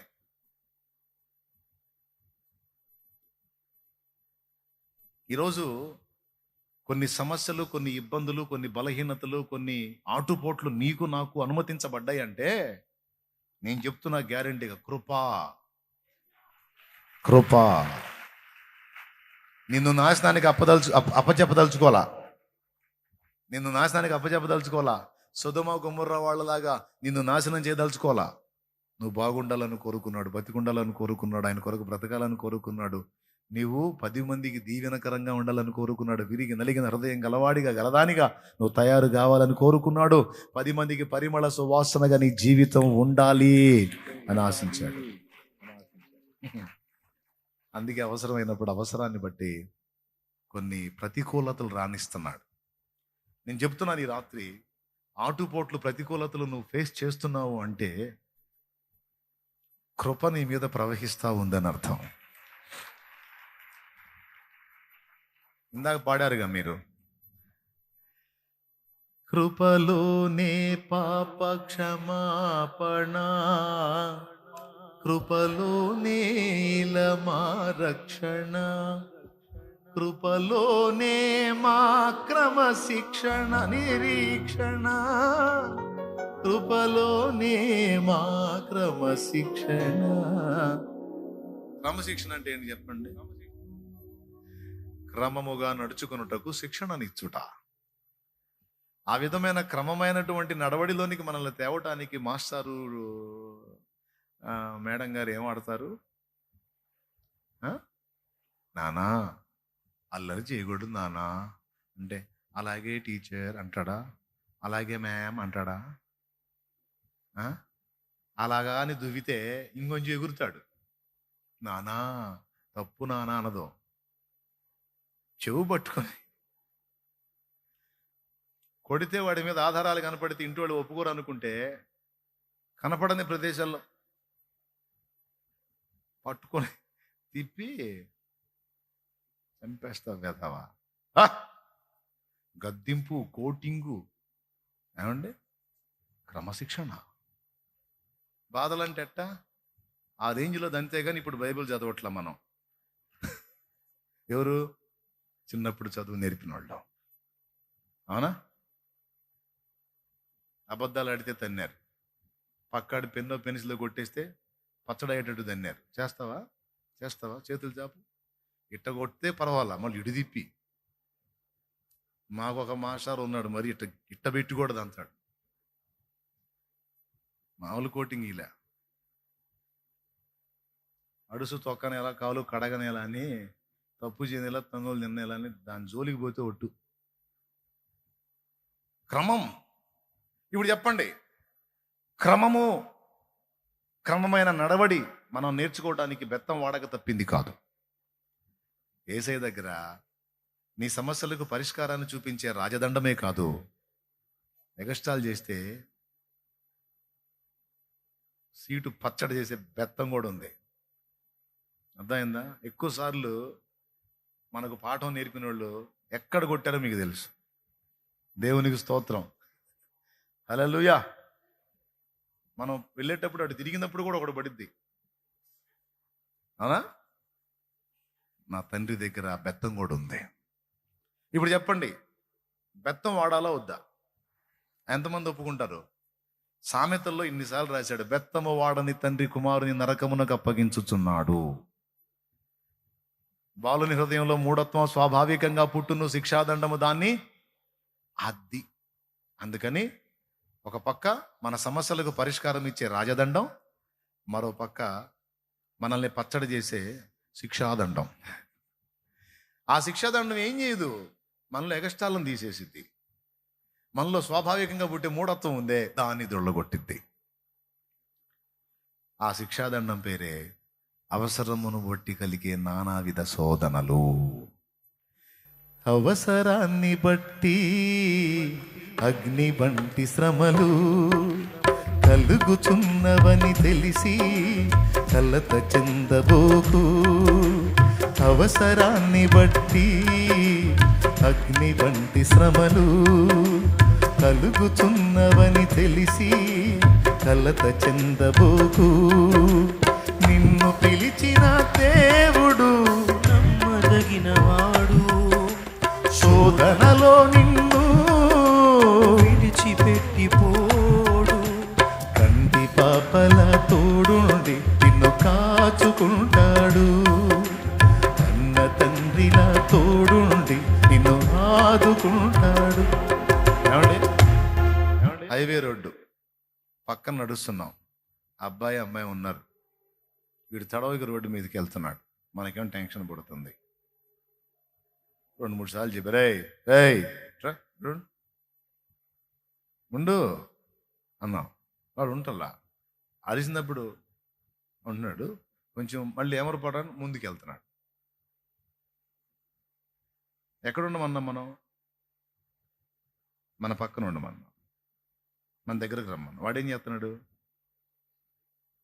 మాటికి వాడు ముందుకు వెళ్తున్నాడు. వెళ్తే ఏం జరిగిద్ది? ఏదైనా తగిలితే అప్పుడు ఏం చేస్తారు తెలుసా? పెద్దోళ్ళు అమ్మగాని నాన్నగాని ఏం చేస్తారు తెలుసా? వీడు వయ్యారంగా ముందుకు వెళ్తున్నాడు అనుకో, ఫస్ట్ 2 సార్లు కేకేస్తారు, నాన్న అద్దరు ఇక్కడ పక్కకి వెళ్ళక నాన్న అంట. ఫస్ట్ నానే, ఫస్ట్ అమ్మే.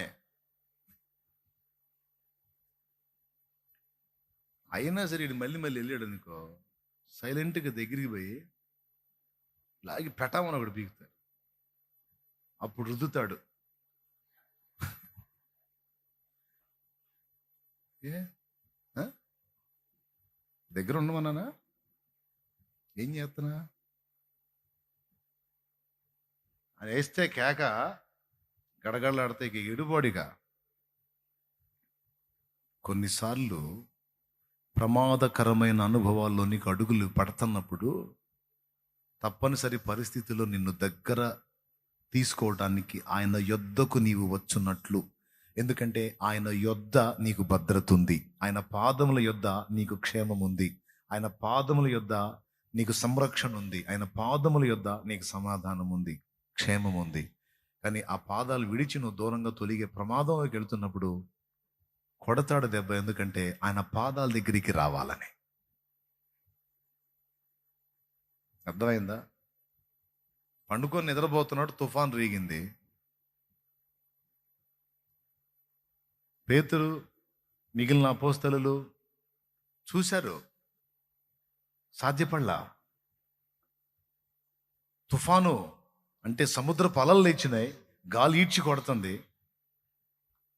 ఒక పని చేశారు వాళ్ళు, అబ్బాయి దూకండ్రా, లాభం లేదు, మనకి ఈతొచ్చుగా దరికి ఇద్దామని దూకలేదు, లేకపోతే వేరే కొత్త కొత్త ఆలోచనలు ఏవి చేయలేదు. పోయి, ప్రభువా మేము నశించిపోవచ్చున్నామయ్యా, మా విషయంలో నీకు చింత లేదా, లేయా అని లేపారు. ప్రభువు లేవగానే చూసి, క్లైమేట్ చూసి, ఏయ్ ఇంత భయంకరంగా ఉంటే ఏం చేస్తున్నా మీరు, దూకండి అనో, లేకపోతే తెరచాపను ఇడు ఓపెన్ చేయండి, ఇడి తిప్పండి అనో, ఏం సలహాలు చెప్పలా. వీళ్ళు ఎప్పుడైతే ఆయన్ని లేపారో ఆయన ఏం చేశాడు తెలుసా? చూశాడు సన్నివేశాన్ని, చూసి గాలిని గద్దించాడు, సముద్రాన్ని గద్దించాడు. అంటే వీళ్ళ ప్రమాదానికి ఏది ముందు ఆధారం కారణమైందో దాన్ని కొడుతున్నాడు దెబ్బ. వీళ్ళ టెన్షన్కి, వీళ్ళ భయానికి, వీళ్ళ చింతకి ఏది కారణమైందో ముందు దానికి పెట్టాడు టెండర్. ఆ రెండింటిని గద్దించి నిమ్మళపరిచి ఆ తర్వాత వీళ్ళతో అన్నాడు, మీరు ఇంకనూ నమ్మిక లేక ఉన్నారా, మీరు ఇంకనూ నమ్మిక లేక ఎలా భయపడుతురు, ఎందుకు భయపడుచున్నారు అన్నాడు. ఇక్కడ వాళ్ళు చేసిన పని ఏంటంటే ప్రభువుని ఆశ్రయించటం, ప్రభు పాదాలను పట్టుకోవటం, వెళ్ళి ప్రభువుని కదిలించటం. కొన్నిసార్లు ఆయన సమస్తం ఎరిగిన సర్వజ్ఞుడైన మన విషయంలో పట్టించుకున్నట్టు నిద్రపోతున్నట్టే ఉంటాడు. దావీదు అన్నాడు, నువ్వెప్పుడు లేచెదవో అని ఎదురు చూస్తున్నాను, ప్రభువా లెమ్మో, నిద్ర మేల్కొన్న యోధుని వలె ఆర్భటించుమో, శత్రువులను నిర్మూలము చెయ్యమో, లెమ్ము అని లేపుతాడు. అంటే నిజంగా నిద్రపోతున్నాడనే. ఇశ్రాయేలును కాపాడువాడు కొనకడు నిద్రపోవడం ఉంది కదా. కొన్నిసార్లు మనం ఆయన యొద్దకు వచ్చి మొరపెట్టినట్లు, ఆయన పాదముల చెంత కనిపెట్టినట్లు, కృపను బట్టే కొన్ని భయాలు మనకు రాణిస్తాడు. ఇదంతా కృపలో భాగమే. క్షమ కృపలో భాగమే. క్రమశిక్షణలో భాగంగా ఆ కృపను బట్టే కొన్నిటిని రాణిస్తాడు. వాటి ద్వారా అనుభవాలు నేర్పుతాడు. కొన్ని మనలో లేని దీన మనసు కావచ్చు, తగ్గింపు కావచ్చు, దయగలిగిన హృదయం కావచ్చు, ఇతరులకు హెల్ప్ చేసే ధారాళత్వం కావచ్చు, ఈ లక్షణాలు ఒకప్పుడు ఉండవు, కానీ కొన్ని పరిస్థితులు మనకు వచ్చినప్పుడు అవి మనలోకి వస్తాయి. ఆల్రెడీ కొన్ని మూర్ఖ లక్షణాలను వెళ్ళగొట్టడం, మనలో లేని కొన్ని శుభ లక్షణాలను రప్పించడం, ఈ రెండు జరగడానికి కొన్ని కఠినమైన అనుభవాలు మనకు అవసరం. ఇదంతా ఎందుకు ఇంత రిస్క్ చేస్తాడంటే కృపను బట్టి. దేవునికి స్తోత్రం కలుగునుగాక. అయిపోయింది. ఇప్పుడు ఆమెకి ఏం దొరికింది ప్రభు పాదాల దగ్గర? పెద్దగా చెప్పండి. వాళ్ళకేం దొరికింది? ప్రమాదంలో కాపుదల దొరికింది, సమస్యకు పరిష్కారం దొరికింది. బాగుంది. ఇదంతా దేన్ని బట్టి? కృపను బట్టి. ఎక్కడ దొరికింది? ఆయన పాదాల దగ్గర. ఓకేనా? రైట్. ఈ రాత్రి మీరు దేవుని పాదాల దగ్గరికి వచ్చి మోకాళ్ళు వేసి దేవుని అడగబోతున్నారు. ఈ రాత్రే కాదు, ఎప్పుడు నువ్వు ప్రార్థన చేసినా ఫస్ట్ నువ్వు గుర్తించాల్సింది ఏంటంటే, నా జీవితంలో నీకు అభ్యంతరకరంగా ఉన్న లోపాలన్నీ కూడా నీ రక్తంతో కడుగు, కృపతో నన్ను జ్ఞాపకం చేసుకో. నేను మంచివాణ్ణి కాదు, మంచిదాన్ని కాదు. ప్రభువా నన్ను క్షమించు అని దోషములను ఒప్పుకుంటూ ఆయన పాదాల దగ్గరికి రావాలి. అప్పుడు కృప దొరికింది నీకు. కృపను బట్టి క్షమాపణ, ఆ తర్వాత నువ్వు చేసే విషయాలకు కృపను బట్టి జవాబు, ప్రార్థనకు జవాబు. నన్ను వెంబడించే నా ఆత్మీయ బిడ్డలుగా మీ అందరికీ, సేవకుల విశ్వాసులందరికీ ప్రేమతో చెప్తున్నాను, కృపను వేడకుండా, క్షమను కోరకుండా ఎప్పుడూ ప్రార్థన ముగించవద్దు. ప్రారంభమే. ఆఖరికి నీ స్తుతి గై కొనాలన్నా కూడా ముందు కడగబడ్డ తర్వాతే నీ స్తుతి. అందుకే ఆదివారపు ఆరాధనలో ప్రభు బల్ల అయిపోయిన తర్వాత ఆరాధన క్రమం పెట్టాం. ఆరాధన ముందు చేసి తర్వాత బల్ల కాదు, ముందు ఆరాధన, ప్రభు బల్ల ఆరాధన. అక్కడ దోషాలు ఒప్పుకొని ఆయన రక్తాన్ని ఆశ్రయించి కడుక్కొని ఆ పరిశుద్ధ శరీర రక్తాలు తిరిగి త్రాగి, ఆ తర్వాత కడగబడిన వారమై అప్పుడు పరిశుద్ధమైనటువంటి యాగముగా స్తుతిని అర్పిస్తాం. ఎందుకు ఆ క్రమం అలా పెట్టింది అంటే దాని ఆ కారణం అది. ప్రైజ్ ద లార్డ్, హల్లెలూయా. అర్థమైందా మీకు? రైట్. రెండవది, దేవుని పాదాల దగ్గర ఏం దొరికింది అంటే శక్తి కలుగుతుంది. రెండవది, ఆయన పాదముల దగ్గర శక్తి కలుగుతుంది. దానికి లేఖనంలో మరో నిరూపణ మార్కు సువార్త 5వ అధ్యాయం ఒక్కసారి తీసుకోండి. దయ్యాల చేత పీడించబడిన వాడు వస్త్రహీనుడై సమాధుల్లో తిరుగుతూ గెరాసేనుల దేశంలో ఘోరమైన శ్రమను అనుభవిస్తున్నాడు. వాడు ప్రభు ద్వారా విడుదల పొందాడు, స్వస్థత పొందాడు. పొందిన తర్వాత వాడు ఏమన్నాడు ఒకసారి చూడండి.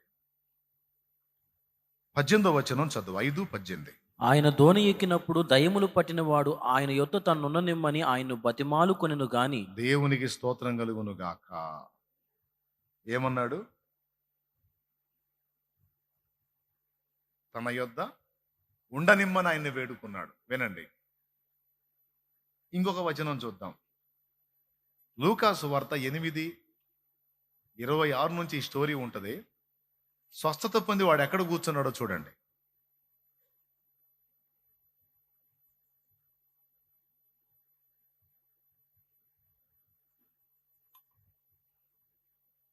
ఇరవై 26 నుంచి స్టోరీ ఉంటుంది. 35వ వచనం. చదువు. జనులు జరిగిన దాన్ని చూడవెళ్ళి యేసునొద్దకు వచ్చి దయ్యములు వదిలిపోయిన మనుషుడు బట్టలు కట్టుకొని స్వస్థచిత్తుడై యేసు పాదముల యొద్ద కూర్చుండట చూచి భయపడి కూర్చున్నాడు. ఆయన పాదాల దగ్గర కూర్చున్నాడు. దేవునికి స్తోత్రం కలుగును గాక. ఇందాక పాదాలను ఆశ్రయించిన ఆమెకి ఏం దొరికింది? క్షమ దొరికింది, కృప దొరికింది, విడుదల దొరికింది, ధన్యురాలైంది, చరిత్ర పుటలో నిలిచింది, అయిపోయింది. ఇప్పుడు పాదాల దగ్గర కూర్చున్నోడికి ఏం దొరికిందో తెలుసా? శక్తి కలిగిందని చెప్తున్నాను నేను. యేసు ప్రభుని, ప్రభువా నన్ను నీతో కూడా ఉండనిమ్మన్నాడు. ఏమండి, ప్రభు ఏమన్నాడు ఒకసారి చూడండి. ప్రభు ఏమన్నాడంటే, నువ్వు ఇంటికి వెళ్ళి నీ ఇంటి వారికి ప్రభువు నీకు ఎట్టి కార్యాలు చేశాడో ఆ సంగతులు చెప్పమని ప్రభు చెప్పాడు. అలా ప్రభు చెప్పకముందు, వానికి వెళ్ళి ప్రకటించు అనే పర్మిషన్ ఇవ్వకముందు వాడు ఎక్కడున్నాడు తెలుసా? ఆయన పాదముల దగ్గర ఉన్నాడు. ఓకేనా? ఆయన పాదముల దగ్గర ఉండి ఆయన సెలవు పొంది అతడు వెళ్ళి దెకపొలి అందంతటా ప్రకటింపను ఆరంభించిందని మార్కు 5లో ఉంది. దెకపొలి అంటే ఇంచుమించు 10 పట్టణముల సమూహము అని. ఈరోజు ఒక చిన్న గ్రామాన్ని కూడా, కనీసం మన వీధిని, మన కుటుంబాన్ని కూడా ప్రభావితం మనం చేయలేకపోవడానికి కారణం శక్తిహీనత. కానీ ఈ శక్తి వానికి ఎక్కడ దొరికింది అంటే చాలా సింపుల్గా, ఈజీగా మనకు కనపడుతుంది. ఆయన పాదాల దగ్గర కూర్చున్నాడు. దీన్ని నిరూపణగా తీసుకొని అపోస్తలులకు ఆపాదిద్దాం. అపోస్తలుల్ని ప్రభు తన యొద్ద ఉండాలని కోరుకున్నాడు. తన పాదముల యొద్ద కూర్చుండి శక్తి పొందుకోవాలి అని ఆశించాడు. కావాలంటే మీరు చూడండి, మార్కు సువార్త 3:13లో ఆయన కొండ ఎక్కి తనకిష్టమైన వారిని పిలువగా వారు ఆయన యొద్దకు వచ్చిరి. వారు తనతో కూడా ఉండునట్లును దయ్యములను వెళ్ళగొట్టి అధికారం గలవారై సువార్త ప్రకటించుటకును వారిని పంపవలనని ఆయన 12 మందిని నియమించెను. బాగా వినాలి. ముందు దయ్యాలు వెళ్ళగొట్టి తర్వాత ప్రభు దగ్గరికి రావటమా? ముందు ఆయన దగ్గర ఉండి తర్వాత దయ్యాలు వెళ్ళగొట్టడమా? పెద్దగా చెప్పండి ప్లీజ్. నేను ముగించబోతున్నాను సంతోషంగా. పెద్దగా చెప్పండి. ఏది ముందు, ఏది వెనక? ఆయన పాదాల దగ్గర ముందు, తర్వాత దయ్యాలు వెళ్ళగొట్టే అధికారము, శక్తి లభిస్తుంది. చాలా చోట్ల మీకు మత్తయి సువార్త 10:1 చూడండి, అపవిత్రాత్మల మీద అధికారం ఇచ్చాడు. మార్కు 3:13 దయ్యాల మీద అధికారం ఇచ్చాడు. లూకా సువార్త 10లో దయ్యాల మీద అధికారం ఇచ్చాడు. అలాగే మార్కు సువార్త 16:17లో దయ్యాల మీద అధికారం ఇచ్చాడు.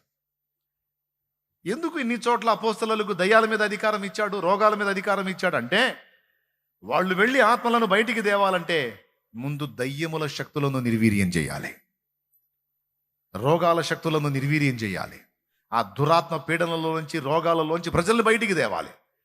ఈ రెండు జరగాలంటే శక్తి కావాలి.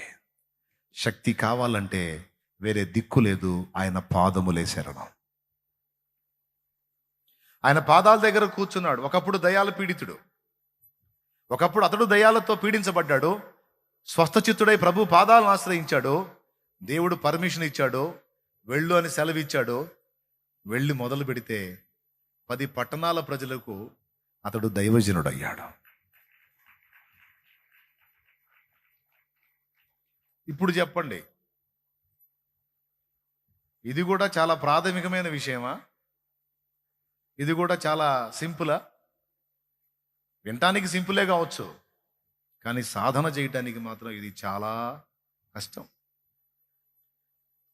మనుషుల పాదాలను ఆశ్రయించడానికి తప్పిస్తాం, మనుషుల పాదాలు పట్టుకోవడానికి పరితపిస్తాం. రోగం వస్తే డాక్టర్ల కాళ్ళు పట్టుకుంటాం. అప్పులైతే ఎవడన్నా ఇస్తాడేమో, సహాయం చేస్తాడేమో అని ఉద్యోగం కోసం అధికారుల దగ్గరికి వెళ్ళి వాళ్ళ పాదాలు వీళ్ళ పాదాలు, వాళ్ళ పాదాలు వీళ్ళ పాదాలు, మనుషుల పాదాలను ఆశ్రయించడానికి అలవాటు పడిపోయాం. కానీ ఈరోజు లేఖనం గర్జిస్తుంది, ఎవడెవడి పాదాలను నువ్వు ఆశ్రయించడం కాదు పిచ్చి మొహమా, నా పాదాల దగ్గర కూర్చోవాలి నువ్వు. నన్ను అడగాల్సిందే. 200 రూపాయల కోసం 6గురిని అడిగా. సేవా జీవితపు ఆరంభంలో 200 రూపాయల కోసం, ఇది కూడా జ్ఞాపకార్థ కూటం పెడదానికి నా దగ్గర 200 ఉంటే, దానికి తోడు ఇంకొక 200 400 ఉంటే 40 మంది సంఘం. అప్పుడు వాళ్ళకి ఏదో వెజిటబుల్ బిర్యానీ చేస్తానన్నాడు నా ఫ్రెండు. అరే ప్లేట్ కనీసం 10 రూపాయలు పడిద్దిరా. నా ఫ్రెండ్ 10 రూపాయల కాడికి రెడీ చేసినా కూడా 40 మంది కనీసం 400 అయింది, మరి 200 అంటే ఎట్లా అన్నాడు. అరే నువ్వు పెద్ద వంట మాస్టర్ అన్నావు, పనుడు అన్నావు, ఆ మాత్రం చేయలేవంటే మరీ 200 ఎట్టా? ఇంకొక 200 చూసుకో, 400 నేను చేసిస్తాను నీకు. 40 మందికి 40 ప్లేట్లు వస్తుంది, నేను చేసిస్తాను అంటే 200 దేవుంది దొరుకుతాయి కదా అని. వినండి బ్రదర్, వినండి. 200 దేవుని దొరుకుతాయి కదా అని ఆ ఉన్న 200 వాడికి ఇచ్చి, సరే నువ్వు ఆ బిర్యానీలో కలిపి ఐటమ్ ఎంత ఏదో తీసుకొస్తానో తీసుకోను, నేను 200 రైస్కు చూసుకోమన్నావు కదా, నేను రైస్ రెడీ చేస్తాను అని ఒక విశ్వాసం ఉంటే పరిచయస్తుడు, ఆయన ఫైనాన్స్ ఇస్తుంటాడు డబ్బులు. ఆయన అడిగా, బ్రదర్ 200 కావాలి, మన దగ్గరికి వస్తాడు. మన అతనికి ఏం భయం కలిగిందో ఏమో, పాస్టర్ గారికి ఇస్తే మళ్ళీ పాస్టర్ గారి దగ్గర ఏం వసూలు చేస్తాం అనుకున్నాడు ఏమో. లేవన్నా నాకే 6,000 అప్పు అన్నాడు. ఏదో ఆయన సమస్య ఆయన చెప్పాడు. దేంద్ర జనాలందరికీ అప్పు ఇస్తాడు, నాకీ లేదు 200 అని. సరే ఇంకొక దగ్గరికి వెళ్ళా, తెలిసిన సహోదరు ఉంటే ఆమెను అడిగితే, పాప ఆమె అయ్యా రాత్రి చీటీ పాట కట్టే లేవయ్యా. ఇంక నా బంధువులు మళ్ళీ ఇల్లు కాకుండా ఒక మందిరానికి వెళ్ళా. ఆ మందిరానికి వెళ్ళి మందిరంలో ప్రార్థన చేస్తాను. ఎందుకు? దైవజనుడిని పంపించు, దైవజనుడు అయితే ఉంచుకొని లేవనడు, కొంతలో కొంత అయినా ఇస్తాడు. నేను అడిగింది 200 చాలా చిన్న మొత్తం కాబట్టి దైవజనుడిని అడిగితే తప్పకుండా నాకు 200 ఇస్తాడు. ఈరోజు గట్టెక్కింది. నా టెన్షన్ ఏంటంటే, ఆ ఉన్న 200 వాడిని చిన్నుల్లిపాయలు అల్లం తెమ్మని పంపించా. ఆ 200 ఉంటే సాయంత్రం కూటం అయిపోయిన తర్వాత బిస్కెట్లు చాయ్ తెప్పించేవాడిని. ఇప్పుడు చిన్నుల్లిపాయలు ఎట్టిస్తాం వచ్చిన వాళ్ళకి? దేవునికి స్తోత్రం కలుగును గాక. వచ్చిన వాళ్ళందరికీ విశ్వాసంతో ఉల్లిపాయ చేతిలో పెట్టలేంగా, పెడతామా? అది ఎవరన్నా చేస్తారా పని? ఇప్పుడు ఈ 200 నాకు దొరక్కపోతే నేను చేయాల్సింది అదే పనికి, రెండో మార్గం వెళ్ళేది. అమ్మ ఒట్టి చేతులతో పంపలేను, తలా ఉల్లిపాయ తీసుకొని పోనాల్సింది. మరి లేవు. మీరు నమ్మండి నమ్మకపోండి, మందిరానికి పోయి కూడా దేవా నువ్వి అని అడగట్లా. ఈ దరిద్రం చూడు, దట్ ఈజ్ మన దరిద్రం. దేవునికి స్తోత్రం. దేవుడి దగ్గరికి వెళ్ళి కూడా వాడికి దయ పుట్టించు, వీడికి దయ పుట్టించు, వాడి కనికరం పుట్టించు, వీళ్ళ కనికరం పుట్టించు అని అడుక్కుంటాం తప్ప నువ్వు కనికరించు అనే డైలాగే రాదు. అక్కడికి పోయి కూడా ఎవరికో మన మీద దయ పుట్టించాలని అడుగుతాం. ఎంత వెర్రితనం. మనుషులకు దయ కలిగించేది దేవుడు. దయ కలిగించాలంటే ముందు దయ కలగాల్సింది ఆయనకి కదా, అడగాల్సింది ఆయన్ని కదా. ఆయన కృప చూపకపోతే ఎవడికి కలిగింది? నీ మొగం నా మొగం చూసి 6 నడిది లేవు. మిగిలిన 3 బంధువుల దగ్గరికి వెళ్ళా, లేవు. సిమెంట్ రోడ్డు మీద నిలబడి నడి రోడ్డు మీద ఆకాశం వైపు చూసి ఏడ్చా. తూ నా బతుకు, ఎందుకు దేవుడా నన్ను బతకనిస్తున్నావు? ఈ చేతిలో 1000 రూపాయలు నేను నడిపించా, నా ముఖానికి 200 పుట్టల, ఇక నాలంటోడు బతకడం అవసరం అంటావా అని కళ్ళు పైకి ఎత్తి ఏడ్చా నడి రోడ్డు మీద. అప్పుడు నాలో పరిశుద్ధాత్మ స్వరం, ఇంతమందిని పోయి అడుక్కున్నావు, మోకరించి నన్ను అడిగావరా? నువ్వు నన్ను అడిగావా? ఆ రోజు తీర్మానం చేశా, ఇదే ఫస్ట్ ఇదే లాస్ట్, ఇక నా అవసరాలకి ఏ నరుడి ముందు కూడా చేయి చాపును అని తీర్మానం చేశా. ఇక నా అవసరాలకి ఏ నరుణ్ణి కూడా నేను రిక్వెస్ట్ చేయను. మీరు ఇవ్వండి, మీరు సాయం చేయండి, మీరు హెల్ప్ చేయండి, నేను అడగను. నాకు అర్థమైంది, ఈ 6 మనుషులే. ఆఖరికి నీ మందిరంలో మోకరించి కూడా ఒక మనిషిని పంపించు, ఆయన నేను అడుగుతాను అని. నేను తేడా పడ్డానయా, నాకు అర్థమైంది, నన్ను క్షమించు అని అదే రోడ్డు మీద ప్రార్థన చేసి ఇంటికి వెళ్ళా కన్నీళ్లతో. ఇంటికి వెళ్తే ఒక తమ్ముడు 300 చేత పట్టుకొని ఉన్నాడు. నేను అడిగింది 200, 300 చేత పట్టుకొని ఉన్నాడు. ఇదేంది 300 ఎందుకు, 200 సరిపోతాయి కదా అనుకున్నా. ఆ 200తో నిజంగా రైసు, మా వాడు సరుకులు తెచ్చాడు, బిర్యానీ అయిపోయింది. 100 ఎక్కువ వచ్చింది ఎందుకు అనుకున్నా. అప్పుడు గుర్తొచ్చింది, గ్లాసులు ప్లేట్లు కావద్దు. ఏమంటే ఇది మీకు చాలా సిల్లీగా ఉండొచ్చు మీలో కొంతమందికి, లేదా లైవ్లో వినే వాళ్ళకి చాలా చిన్నది, కానీ అప్పుడు నేనున్న పరిస్థితుల్లో అది నాకు చాలా పెద్ద అద్భుతం.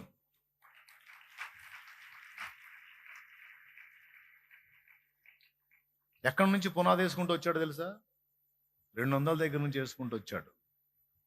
200 నీకు నాకు తేలిక, ఇప్పుడు 200 అంటే ఎంత? కానీ ఆ 200 దగ్గర పునాది వేసుకుంటూ వచ్చాడు. రేయ్, నేను నీకు తోడై ఉండకపోతే 200 కూడా పుట్టదు, నీకు జాగ్రత్త. నా పాదాలను ఆశ్రయించడం నువ్వు సాధన చేస్తే ఎంతైనా నీ కొరకు నేను చేయగలుగుతా. నేర్చుకో నా కుమారుడా, మనుషుల దయా దాక్షిణ్యాలకి, మనుషుల అధికారాలకి, మనుషుల కులాలకి, మనుషుల డబ్బుకి ఎవ్వరికి లొంగకూడదు. నువ్వు రోషం కలిగి ఉండాలి, ఒక ప్రవక్తగా నిలబడాలి. నువ్వు నయమాను సొమ్ము తీసుకొని వస్తే పోయి బేదలకి ఇచ్చుకోపో అని డోర్ వేసిన ఎలీషాలాగా ఉండాలి. అహబు దగ్గర జీతానికి పనిచేసే అబద్ధ ప్రవక్తలాగా ఉండకూడదు. కెరీతు వాగు దగ్గర మోకాళ్ళుని నేను పంపే కాకి కోసం, నేను ఇచ్చే సహాయం కోసం, నేను పంపించే రొట్టె కోసం కాచుకునే ఏలియాలాగా ఉండాలి నువ్వు. జాగ్రత్త, జాగ్రత్త. ఎక్కడ ఏ దశలో నేర్పాడు తెలుసా? 200 స్థితిలో నేర్పాడు. ఇక అప్పటి నుంచి ఇప్పటిదాకా అదే సాధన చేస్తాను. ఇంకా నువ్వు ఏది చెప్పినా లెక్క చేయి. నా దగ్గరకు వస్తే మంచిగా ప్రార్థన, అద్భుతంగా మంచిగా ప్రార్థన చేయించుకోవాలంటే కులం చెప్పొద్దు. నేను ఫలానా క్యాస్ట్ అని చెప్పి నా ముందు ఎచ్చులు పడ్డావంటే ఆ చేసే ప్రార్థన కూడా అన్సాటిస్ఫాక్షన్గా చేస్తాను, నీకు నెరవేరదు. నా దగ్గర మాత్రం బిల్డప్ పనికిరా. నీ అధికారాన్ని చెప్పొద్దు, నీ ఎచ్చులు ఏది చెప్పొద్దు. నువ్వు దేవుని సేవకుడి ముందుకు వచ్చావు, దేవుని ప్రతినిధి ముందుకు వచ్చావు. నువ్వు ఊళ్ళో ఎక్కడన్నా ఎచ్చులు పడు, ఎక్కడన్నా ఎగస్టాల్ చేయి. దేవుని మందిరంలో, దేవుని సముఖంలో, దేవుని పాత్ర ఎదుట మాత్రం ఎచ్చులు పడతావు. పడ్డావంటే మనస్ఫూర్తిగా చేతులోంచి దీవించేది కూడా వెనక్కిపోయింది. అందుకనే కులాన్ని కానీ, ధనాన్ని కానీ, అధికారాన్ని కానీ ఏది కూడా, ఎందుకంటే ముందే చెప్పాడు, దేన్ని నువ్వు లక్ష్య పెట్టడానికి లేదు, దేనికి నువ్వు బెండ్ అవ్వడానికి లేదు, నీకందరూ సమానమే. భేదవాడని తృణీకరించవద్దు, ధనవంతులని సన్మానించవద్దు, ప్రేమకే పెద్దపీట వేయి, విధేయతకే పెద్దపీట వేయి. నా తండ్రి నేర్పాడు. 200 రూపాయల దగ్గర నుంచి నా తండ్రి పాదాలు పట్టుకోవటం సాధన చేశా. ఇంత పని జరిగింది అయ్యా, ఇంత పని. ఎప్పుడన్నా నా పర్సనల్ అవసరాల కోసం మిమ్మల్ని చేజాపడం జరిగిందా? ఆఖరికి మందిర అవసరాల విషయంలో కూడా నేను ఎప్పుడు మీకు ఏం చెప్తాను? ఉంటే చెయ్యి, లేకపోతే తీసుకొని పో. నీకు ఉంటే చెయ్యి, లేకపోతే తీసుకొని పో. ఇది కూడా నీ అవసరం కోసమే. నువ్వు కూర్చున్నావు, పైన ఫ్యాన్ తిరగకపోతే కూర్చుని కానీ ఏమో ఇవన్నీ బాగానే ఉన్నాయి, గాలి అట్లా సావట్లే ఏమో అంటావు నువ్వే. మరి ఫ్యాన్ తేవాలంటే ఇది ఎంత అయింది అనుకున్నా? మరి మా తాత ఏమన్నా ఆస్తులు దాచిపెట్టిపోయాడు ఏంది? మయ్యా సంపాదించాలా, మా తాత దాచిపెట్టలా. మరి ఒక ఫ్యానే ఎంత పెద్ద మొత్తం లక్షలు అయింది. చూడు మన ఇల్లు అంత ఉంది ఒకటి. ఎట్లా వచ్చింది? నువ్వే. అందుకే ఇది నువ్వు కూర్చున్న ల్యాండ్ దగ్గర నుంచి ఎంత కాస్ట్ ఇది? కూర్చున్న ల్యాండ్ పిచ్చ రేటు. నువ్వున్న మందిరం, నువ్వు అనిపించే వాష్రూమ్ దగ్గర నుంచి ప్రతిదీ కాస్టే. మరి నాకేం ఆస్తులు లేవుగా. కాబట్టి ఇది నీ అవసరం కాబట్టి చెప్తా నీకు. అది కూడా ఎట్లా చెప్తాను తెలుసా? ఖచ్చితంగా తలకింతయాలని ఎప్పుడు చెప్పలా. ఆ పని కూడా ఒక తప్పు చేశా స్టార్టింగ్లో. మందిరం కడదామని మొదలుపెట్టి ఆ రోజు ఉన్నటువంటి జనాభాకి ఏం చెప్పానంటే, మనందరం తలకు ఒక 1000 వేసుకుంటే, మనం 100 మంది ఉన్నాం కాబట్టి ఓ ₹1,00,000 అవుతాయి. ₹1,00,000తో మనం రేకుల షెడ్ వేసుకోవచ్చు. కాబట్టి మీరు మర్చిపోకుండా తలకు ఒక 1000. ఇది కూడా అప్పుడే స్టార్టింగ్లోనే తండి అని చెప్పా. సరే, మన ఆత్మీయ బిడ్డలు అందరూ కష్టపడి ప్రేమతో సమకూర్చిన ఆ గొప్ప మొత్తం 6,000. తలకో 1000 అని నేను అడిగితే 6,000 తెచ్చారు వాళ్ళు. అంటే 1,00,000 ఎక్కడ, 6,000 ఎక్కడ? అక్కడ కూడా ఒక పాఠం. ఎయిరా తలకు 2,000, ఎయిరా ఎయ్యి, తలకు ఒక 5,000. అరే, వాళ్ళకే ఫుడ్డుకు లేక చస్తంటే, నూకలు తింటంటే తలకు ఒక 1000 ఏడ తెచ్చేస్తారా? మరి ఎట్లా ప్రభువా? వాళ్ళని అడగదు, వాళ్ళు తలకు 1000 ఇవ్వకపోతే ఎట్ట ప్రభువా? మరి ఎట్లా? మరి మందిరం కట్టాలిగా ప్రభువా. వాళ్ళని కాదురా, ఎదరాయే అని ఇక్కడ కూర్చోబెట్టి నా దగ్గరికి రా నాన్న, నా దగ్గరికి రా. మోకాళ్ళుని ప్రార్థన చేయి నా కుమారుడా. అప్పుడు మోకాళ్ళుని ప్రార్థన చేశా. అప్పుడు కదిలిచ్చాడు ఆత్మల్ని. ఒక ఆయన వచ్చాడు, గుంటలు తీయించాం కదా, గుంటలు తీయటానికి వచ్చిన ఆయన గుంటల ఖర్చు ఇచ్చాడు, కాంక్రీట్ ఆయన వేయించాడు. పని చేయటానికి వచ్చిన ఆయన వర్కర్. ఇంకొక ఆయన ప్రేరేపించబడ్డ ఐరన్ కంకరం మొత్తం తీసుకొచ్చి ఆడ తోలిపోయాడు. అంతా అయిపోయి చివరికి రేకుల దగ్గర ఆగింది. మళ్ళీ చూడు, ప్రతిదీ అనుభవమే. చెప్పేదా వద్దా? చీదర పుట్టట్లేదుగా. ఇది చీదర అనుకుంటే మొత్తం చీదర అయిపోద్ది. అసలు పొరపాటును కూడా లేదు. నీ లైఫ్ మొత్తాన్ని ఉపయోగపడి ఎట్లా నేర్పుకుంటా వచ్చాడు అనుభవాలు. ఇన్ని మజిలీలు ఏ విధంగా దాటి వచ్చానో, ఈ రోజుకి ఏమి నేర్చుకున్నాను అనేది వాళ్ళకి, మీకు అందరికి అర్థం కావాలి. అంతా రెడీ అయిపోయింది. ఇప్పుడు చివరి ఘట్టంలో రేగులకు డబ్బులు లేవు. అన్న అయిపోయింది, రేగులకు డబ్బులు లేవు. ఒక సోదరి ప్రేమతో ఆహ్వానించింది. అన్నయ్య, మా ఇంటికి రండి, నేను దేవుని మందిరానికి కానుక ఇవ్వాలనుకుంటున్నాను అంది.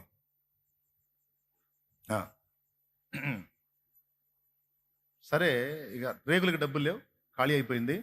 మొండి గోడలు అట్టున్నాయి కట్టబడి, పైన ఇప్పుడు రేకులు వేయాలి.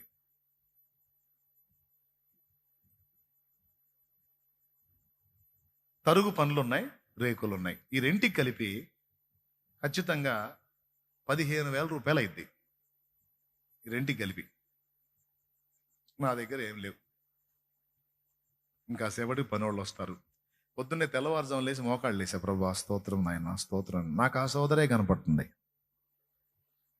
ఎవరు కనపడుతుంది? ఆమె కనపడుతుంది. ప్రభా స్తోత్రం స్తోత్రం అంటే, అన్నయ్య ఇంటికి రండి, అన్నయ్య ఇంటికి రండి. అప్పుడు నేను చెప్పుకున్నాను, ఇప్పుడు నేను అడిగితే తప్పు. ఇస్తాను రమ్మంటే పోకపోతే ఓవర్ యాక్షన్ చేసినట్టు ఉంటుందేమో. ఒకవేళ దేవుడు అక్కడ ద్వారాలు తెరిచినా నేను వెళ్ళి పోయి నిలబడ్డాను అనుకో, మ్యాటర్ అర్థమైపోయింది కదా. కాబట్టి రేగులు, తరుగులు, కాబట్టి ప్రభువా నేను అడగనన్నాను, ఆమె ఇస్తానంటే తెచ్చుకోవడానికి ఏం ప్రభు. కాబట్టి నాయనా స్తోత్రం, నేను బయలుదేరుతున్నానని మోకాళ్ళు వేసి ప్రార్థన చేసి, ఎందుకంటే ఇంకా సేపటికి వర్కర్స్ వస్తారు, వాళ్ళకి ఆ సిమెంట్ అయిపోయింది, అది తేవాలి, రేకులు తేవాలి. సరే సైకిల్ తీసుకొని బయలుదేరా.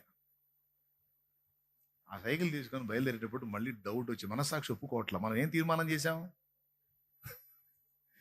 మనస్సాక్షి ఏమంటుందంటే, ఇప్పుడు నువ్వు వెళ్ళి నిలబడతావు, అక్కడ పోయి నిలబడతావు, ఖచ్చితంగా ఆమె ఏమనుకుంటుంది, ఆ రోజు చెప్పా కదా ఇస్తానన్నానని, అందుకని వచ్చినట్టున్నాడు డబ్బుల కోసం పాస్టర్ గారు అనుకునే అవకాశం ఉందిగా. ఆ రకంగా నువ్వు డబ్బు కోసం పోయినట్టుగా అలాగా మరి ఒక మెట్టు దిగినట్టేగా అన్న మనస్సాక్షి అనిపిస్తుంది. అయినా సరే అవసరం అట్టుంది, పరిస్థితులు అట్లా వచ్చినాయి. ఇప్పుడు మనం చేయొచ్చులే కానీ అతి చేయకూడదు, అధికంగా నీతిమంతుడు కావద్దని ప్రసంగిలో ఉంది కదా. కాబట్టి మరీ అధిక నీతికి వెళ్తున్నాం మనం అని చెప్పని మనసుని నివాళించుకొని 2 అడుగులు వేస్తే మళ్ళీ రెడ్ క్లిప్ కొడుతుంది. సరే అప్పుడు నిలబడి ఒక ప్రార్థన చేశాను. సరే నేను వెళ్తున్నా, నేను ఆమె ఇంటి దగ్గరికి వెళ్ళటం నీకు ఇష్టం లేకపోతే ఆ ఇంటికి సమీపించే లోపు నాకు వెనక్కి పిలుపు రావాలి అని ప్రార్థన చేసుకొని బయలుదేరాను. ఆ ఇల్లు అంత దూరం ఉందనగా ఒక ముసలమ్మ ఆపింది నన్ను. ఆమె నాతో మీటింగ్ పెట్టింది. అక్కడేమో జనం వస్తారు పని చేయడానికి, ఏమేమో నన్ను వదిలిపెట్టట్లా. ఆ మాట ఈ మాట చెబుతుంది. నేనేమో అదే ప్రార్థన చేద్దాంలేమ్మా, చిన్న పని మీద వచ్చాను. కాదయ్యా 2 మొక్కలు పోజగా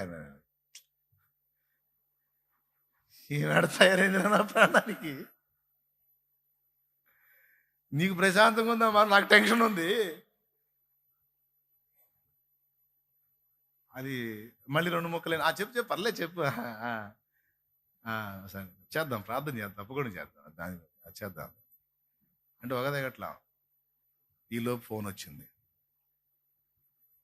మా అన్నయ్య ఫోన్ చేశాడు, అబ్బాయి నీకోసం ఎవరో సహోదరుడు వచ్చాడు, ప్రార్థన చేయాలంటే ఇది అత్యవసరం అంట, అర్జెంటుగా ఇబ్బందుల్లో వచ్చాను అన్నాడు. అర్జెంటుగా అన్నను కలవాలని వచ్చాడు, ఏదో పాపం ప్రాబ్లంలో ఉన్నాడు, టెన్షన్లో ఉన్నాడు, కడుగు నీకు చెప్పమని అంటున్నాడయ్యా అని మా అన్నయ్య చెప్పాడు.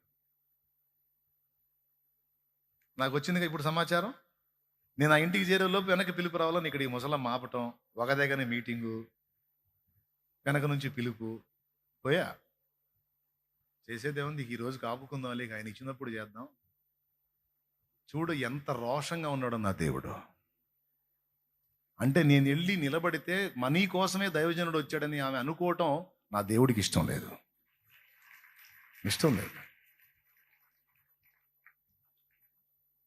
బాధతోనే వెళ్ళాను. ఎట్లా ఏం ఇంటికి వెళ్ళేసరికి ఆ తమ్ముడు, అలా ఏమనుకోవద్దన్నా, మీరు ఏదో అత్యవసరంగా వెళ్ళి ఉంటారు, నేను వెనక్కి పిలిచాను, ఏమనుకోవద్దన్నా, ఏం లేదన్నా, నేను మనీ ఏమైనా వచ్చానన్నా అని డబ్బులు తీసి నా చేతుల్లో పెట్టాడు. అవి అక్షరాల 15,000 ఉన్నాయి.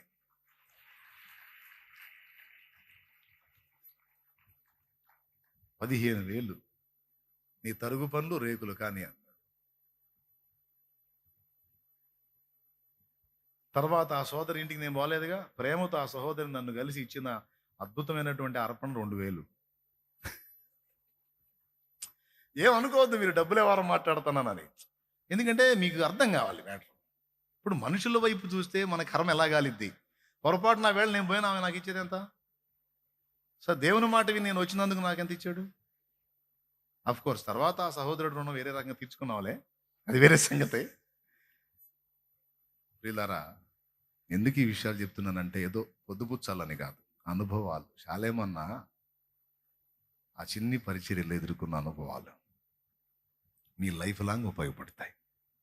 నా తండ్రి రోషం గలవాడు, తల దించుకోనీడు, తల ఎత్తి నిలబెడతాడు ఆయన.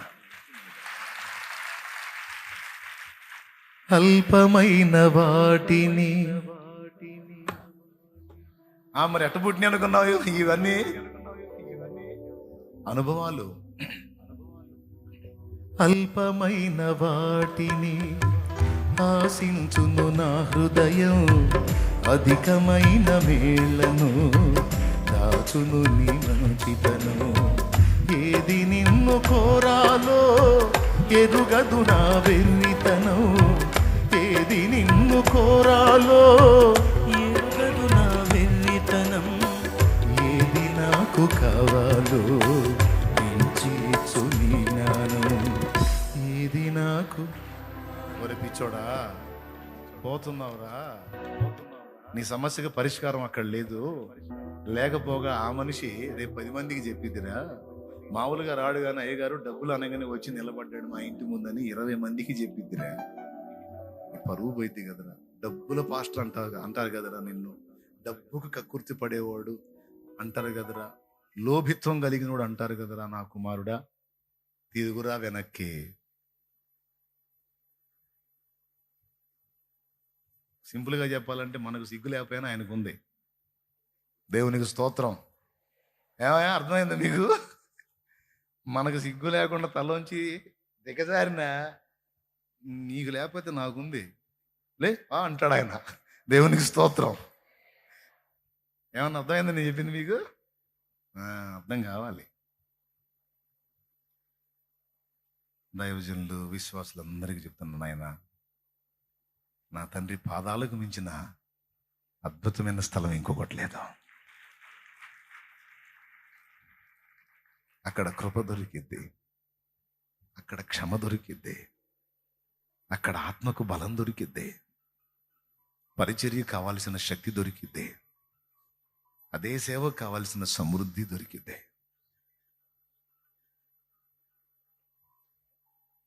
ఎంతోమంది జీవితాల్లో మార్పులు, ఎంతోమంది శరీరాలకు స్వస్థత, ఎన్నో ఆత్మలకు రక్షణ. ఒక అల్పుడైన జీవితాన్ని, ఒక అల్పుడైన వాని జీవితాన్ని తీసుకొని చెక్కుతూ చెక్కుతూ చెక్కుతూ చెక్కుతూ ఈ మజిలీకి తెచ్చి ఇలా నిలబెట్టాడు. ఈ చెక్కడ పనంతా ఆయన పాదాల దగ్గరే జరిగింది. ఇది ఇంత కీలకంగా ఎందుకు చెప్తున్నానంటే, రాబోతున్నటువంటి దినములు ఘోరమైనవి. అగ్ని పరీక్ష మనం ఎదుర్కోబోతున్న దినములు ఆసన్నమైనాయి. ఆ అగ్ని పరీక్షలో మనం నిలబడి గెలవాలంటే ఇప్పటి నుంచే ఏలియా అనుభవాన్ని సాధన చేయాలి. ఏంటో తెలుసా? అహబు చేతి కోసం ఎదురు చూసే గతి కాదు. అహబు ముక్కు మీద వేలుంచి, ఏయ్ నువ్వు తేడా, నీ భార్య తేడా, నీ మాట విన్న ఈ జనం తేడా, సరిదిద్దుకోలేకపోతే మొత్తం అయిపోతారని ముక్కు మీద వేలుంచి వార్నింగ్ ఇచ్చే ఏలియా గుండె. మోకాళ్ళుని దేవుని పాదాల చెంత కనిపెట్టి ఆయన పంపే ఆహారం కోసం ఎదురు చూసి ఆయన ఇచ్చింది పొందుకునే ఏలియా అనుభవం నువ్వు నేర్చుకోవాలి. నీ బిడ్డలకు నేర్పాలి. నువ్వు నేర్చుకోవాలి, నీ సంఘానికి నేర్పాలి. ఈరోజు ఎలాంటి ప్రతికూలతల్లో కూడా నా ధైర్యం, ఇంతవరకు నా ప్రయాణం సాగింది అలాగే. ఎన్నో అవసరాలు వచ్చినాయి. ఆ తర్వాత ఎవ్వరిని ఆశ్రయించను. ఇలా రెండు విషయాలు చెప్పాను నేను. ఆయన పాదాల దగ్గర ఏం దొరికిందని పెద్ద ఇంత చెప్పదలుచుకోవాలి. ఈ 2 ముక్కలు మీకు బాగా ఎక్కితే చాలు. ఇంతెందుకు బుర్రకెక్కని మ్యాటర్. అందులో నా అనుభవాలు జోడించి మీతో మాట్లాడా. ఇప్పుడు చెప్పండి అందరూ, ఇప్పుడు ఈ 2 కాదు, ఇక ఈ అనుభవంలో, ఈ సేవలో బోల్డ్ అన్ని. తినే ఆహారం దగ్గర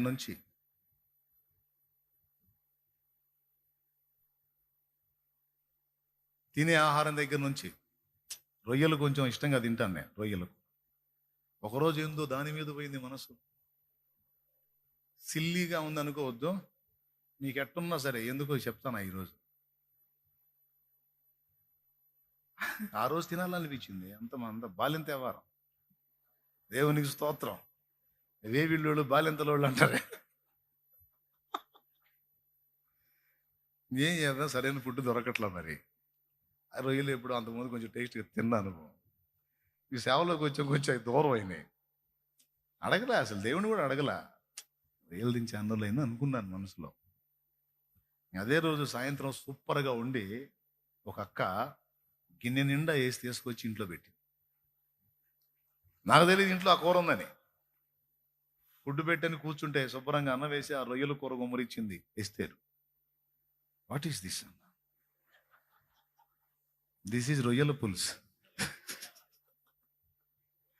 దేవునికి స్తోత్రం. ఎట్లా వచ్చింది ఇది? ఫలానా సోదరు తెచ్చి ఇచ్చింది. నేను అన్నాను, ఎస్తేరు నువ్వేమని అడిగావా అన్నాను.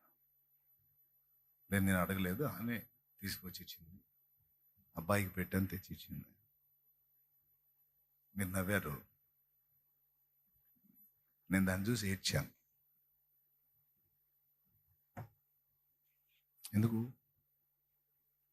నాకు ₹1,000 ₹1,00,000 అవసరం తీర్చడం కాదు, నేను తినాలనుకున్న ఆహార పదార్థాన్ని కూడా ఎరిగి అది నా ముందుకు వచ్చేటట్టు చేశాడు.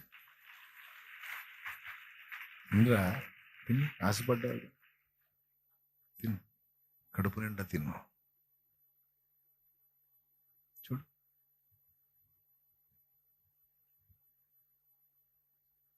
ఒకరోజు అన్నం లేదు, 3 అయింది, ఆకలి అవుతుంది, తిరిగి వచ్చాను. పర్లేదులే, నీ సేవలో ఒకరోజు కడుపు మార్చుకునే అవకాశం దక్కింది, నాకు కూడా చెప్పుకోవడానికి సాక్ష్యం అనుకొని పండుకున్నా. బాగా ఆకలి ఎక్కువైతే తలనొప్పి వచ్చింది. ఆ కండిషన్లో నేనుంటే ఒక తమ్ముడు వచ్చాడు. అన్న సెంటర్కి పోదాం, టీ తాగుదాం అన్నాడు. ఆ టీ కోసం ఇప్పుడు ఆడదాకా పోయి రావాలా? వద్దులే నాయన, వెళ్దా, నువ్వు తాగిరా నాయన అన్నారా అన్న. కొత్తగా వస్తున్నాడు, ముస్లిం సోదరుడు, వాడు వెళ్ళకపోతే ఫీల్ అవుతాడేమో, తలనొప్పి పడుతుంది. పోయా, ఆత్మ కోసం, ఆకలి కోసం కాదు, ఆత్మ కోసం పోయా. కూర్చోబెట్టి టీ చెప్పట్లా, ఓ తప్పం ఏదో రకరకాలు చెప్పాడు, 4-5 రకాలు. తమ్ముడు నువ్వు టీ అన్నావు, ఇవన్నీ ఏంది? నా ఫీలింగ్ ఏంది, నా దగ్గర డబ్బులు లేవు. దేవునికి స్తోత్రం. ఎందుకు వచ్చిన గొడవ మళ్ళీ? నా సైకాలజీ ఏంటంటే, ఇద్దరం కలిసి హోటల్కి వెళ్తే బిల్లు నేను కట్టాలనే మైండ్ నాది. అది నా దగ్గర లేనప్పుడు నేను తినబుద్ధి కాదు నాకు. ఎందుకంటే తిని ఇక కట్టన్నట్టు ఆయనకి వెళ్ళి చూడాలిగా. వాడు జేబు తవిడాడు అనుకో, అయిపోయినట్టే. స్తోత్రం. అందుకని మన దగ్గర ఉంటే పోదాం, లేకపోతే వద్దనుకునే టైప్. మొత్తం 4-5 రకాలు ఆర్డర్ చేశాడు. నేనేమన్నా అంటే, తమ్ముడు ఛాయ్ అన్నావు కదా, అది కూడా తాగబుద్ధి కావట్లేదు నాకు, నువ్వు అడిగావని వచ్చాను నేను.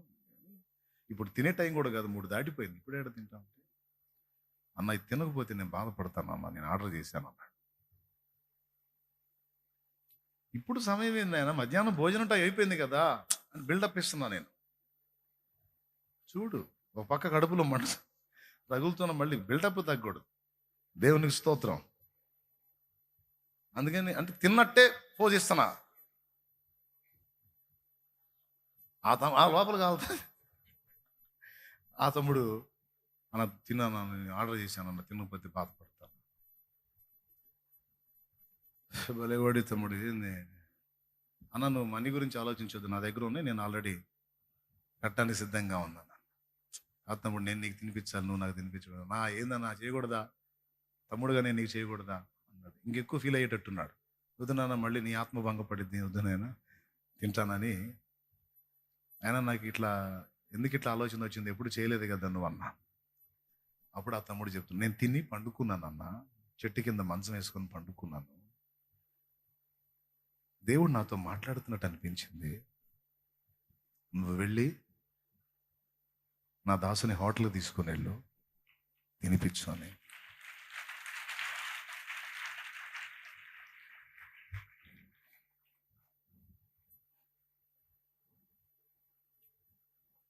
చూడు,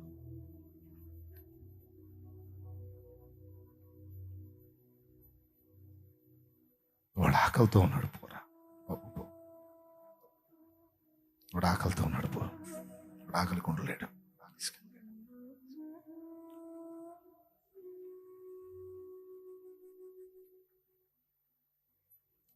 ఓ తప్పేమో కానీ ఈ కన్నీళ్ళు అందులో పడతాను.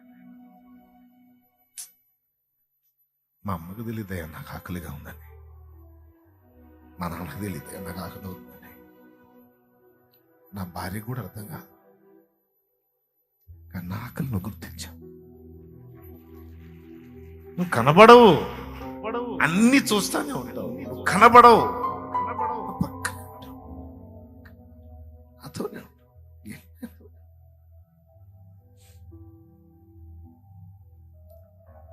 తిని ఆనందం పొందటం, కడుపు నింపుకొని ఆనందం పొందటం కాదు. ఆ ప్రేమ, ఆ వాత్సల్యం.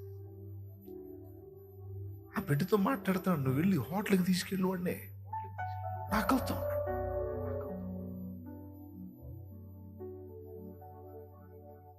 నా తండ్రి అమ్మైన మరచేను కొన్ని వేళలా, మరువక నువ్వు కాచేవు అన్ని వేళలా. అమ్మైన మరచేను కొన్ని వేళలా, మరువక నువ్వు కాచేవు అన్ని వేళలా. నా మంచి స్నేహితుడా మరువలేను నీ ప్రేమ, నా మంచి స్నేహితుడా మరువలేను నీ ప్రేమ. నీ ప్రేమ మరచుట కంటే మరణమే మేలు సుమా, నిన్ను వీడి బ్రతుకుట కంటే మరణమే మేలు సుమా, మరణమే మేలు సుమా. యేసుని అనురాగం నిజమైన మమకారం చూపునా ఎవరైనా ఈ బ్రతుకులో,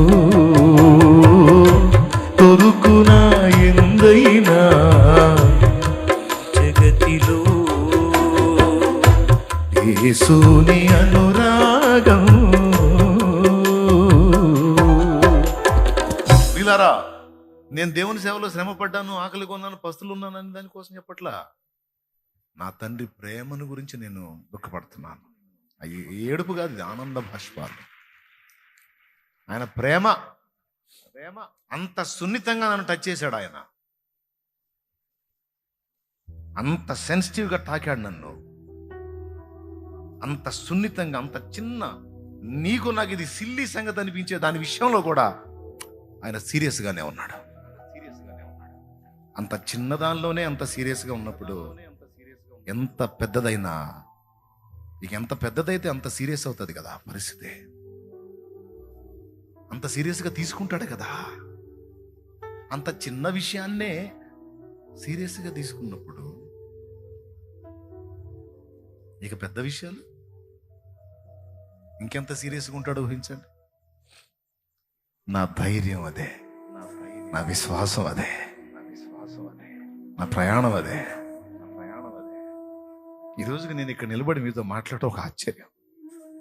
సూచక్రియలు ఎక్కడో చూడొద్దు మీరు, మీ ముందు నిలబడి మాట్లాడుతున్నవాడే ఒక సూచక్రియ. ఇంతకు మించిన సూచక్రియ ఇంకొకటి లేదు. అదంతే. దేవుని బిడ్డలారా, ఎందుకు ఈ విషయాలు ఎంత హృదయంగా మీతో మాట్లాడుతున్నానంటే, మీ అందరి హృదయాలు అలా దేవునితో కనెక్ట్ అవ్వాలి. మీ అందరూ కూడా దేవుని విషయంలో అలాంటి ఆసక్తి కలిగిన వారై, ఎలియా వంటి వారై, ఎలీషా వంటి వారై, నా ప్రభు అయిన యేసు వంటి వారై, అపోస్తలుల వంటి వారై ఆత్మీయతలో పరాకాష్ఠకు చేరాలని నా ఆశ.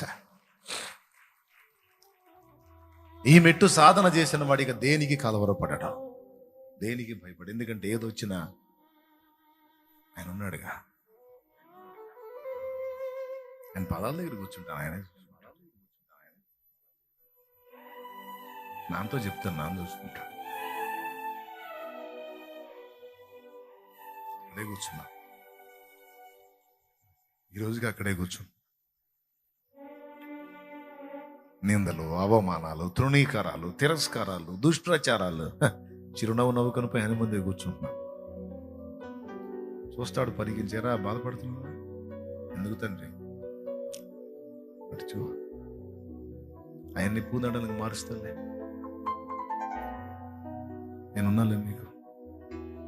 మరి పరిచర్యకు వచ్చావు, సేవకు వచ్చావు కదా, మరి నేను పొందిన అనుభవాలు నీకు కూడా ఉండాలి కదరా. మరి నన్ను ఎన్నన్నారు, ఇప్పటికీ అంటున్నారు కదా, మరి నీకు మరి నా మార్గంలో ఉన్నప్పుడు నువ్వు అనుభవించాల్సి ఉంటుంది కొంచెం అయినా. బాధపడవా, నేను నీకు తోడే. నవీన వాళ్ళ ముందు నీ తలనెత్తుదా లేపో, బాధపడవా. ఇంకెవరి దగ్గర బాను, ఎవరి దగ్గర శరణు పోండి, ఎవరు దయాదాక్షిణ్యాలు కోరను, ఎవరినో సాయం చేయండి బాబా, అది అన్నం పెడతా ఇవ్వండి, మాట్లాడే పనే లేదు అప్పటి నుంచి ఇప్పుడు దాకా. ఆయన దగ్గర పోయి కూర్చుంటా, ఏంది నాన్న అని, ఏం తండ్రి, ఏందయ్యా ఈసయా,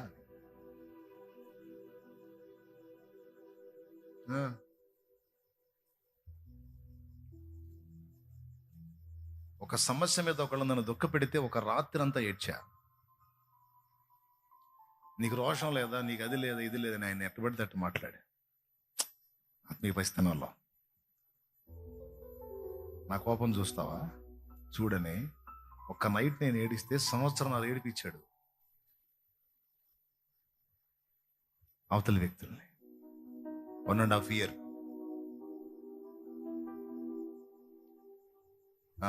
ఒక నైట్ ఎక్కడ, ఒక సంవత్సరం ఏడుపు ఎక్కడ. అందుకే ఆయన శక్తివంతుడు, ఆయన ప్రేమ గలవాడు, నా విషయంలో సీరియస్గా ఉంటాడు. ప్రాణం పెట్టాడు నా కోసం. నాకు తెలుసు, విశ్వాసం నాకు, ఆయన ఉన్నాడు, నాకు తోడుగా ఉన్నాడు. ఇంక నేను ఎవరి దగ్గరికి వెళ్ళి ఆశ్రయించేది? చిన్నదానికి పెద్దానికి అందరిని పోయి నువ్వు దండాలు పెట్టేదా? దేహి అని పోయి ముష్టెత్తేదా? ఎవడి దయాదాక్షిణ్యం అడిగేదా? సమస్తానికి చాలిన దేవుడు నా తండ్రి నాకున్నాడు, నా ప్రభు నాకున్నాడు, నా యేసయ్య నాకున్నాడు. నాకు చాలు. నిందలు వచ్చినాయా, పూదండలు అవుతాయి. తృణీకారాలు వచ్చినాయా, అవమానాలు వచ్చినాయా, సోపానాలై నిన్ను అందలం ఎక్కిస్తాయి. చేసేవాడు నా దేవుడు ఉన్నాడా.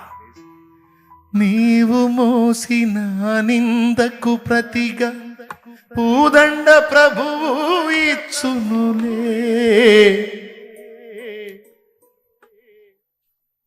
నీవు పొందిన వేదనలన్నీ త్వరలో తీరిపో. నీ స్థితి చూసి నవీనందరూ సిగ్గుపడే రోజు వచ్చిందే. విడుదల సమీపించెను, నీకు వెలుగు ఉదయించును. విడుదల సమీపించెను, నీకు వెలుగు ఉదయించును. మగిల్లు కళ్ళల్లోన కన్నీళ్ళెంత కాలం, కష్టాల బాటలోనే సాగదు పయనం. విడుదల సమీపించెను, నీకు వెలుగు ఉదయించును. విడుదల సమీపించెను, నీకు వెలుగు ఉదయించును. నచ్చిందా నా అనుభవం? నీకు నచ్చిందా? నా అనుభవం ఒకటే, ఆయన పాదాలు. నాకు ఇష్టమైన స్థలం అదే, నాకు ఆదరణ స్థలం అదే, ప్రోత్సాహకరమైన స్థలం అదే, రమ్యమైన చోటు అదే. ఆయన పాదాలే నన్ను వెంబడించి, నన్ను అభిమానించి, నన్ను ప్రేమించి, నా అడుగుజాడల్లో నడవాలనుకునే నా ఆత్మీయ బిడ్డలు మీరందరూ, దేవుడు నాకు ఇచ్చిన చిన్న పిల్లలు మీరు. వయసులో పెద్దోళ్ళైనా దేవుడు నాకు ఇచ్చిన పసిపాపలు మీరు.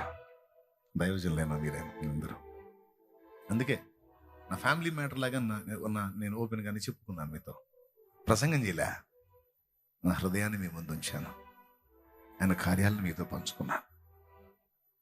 నేర్చుకోండి భక్తి, ఆయన మీద ఆధారపడటం నేర్చుకోండి. ఆరుగురిని అడిగావు కానీ నన్ను అడిగావురా, ఇదే ఫస్ట్ ఇదే లాస్ట్, ఇంకెవరిని అడగ. రమ్మంటే వెళ్తావా?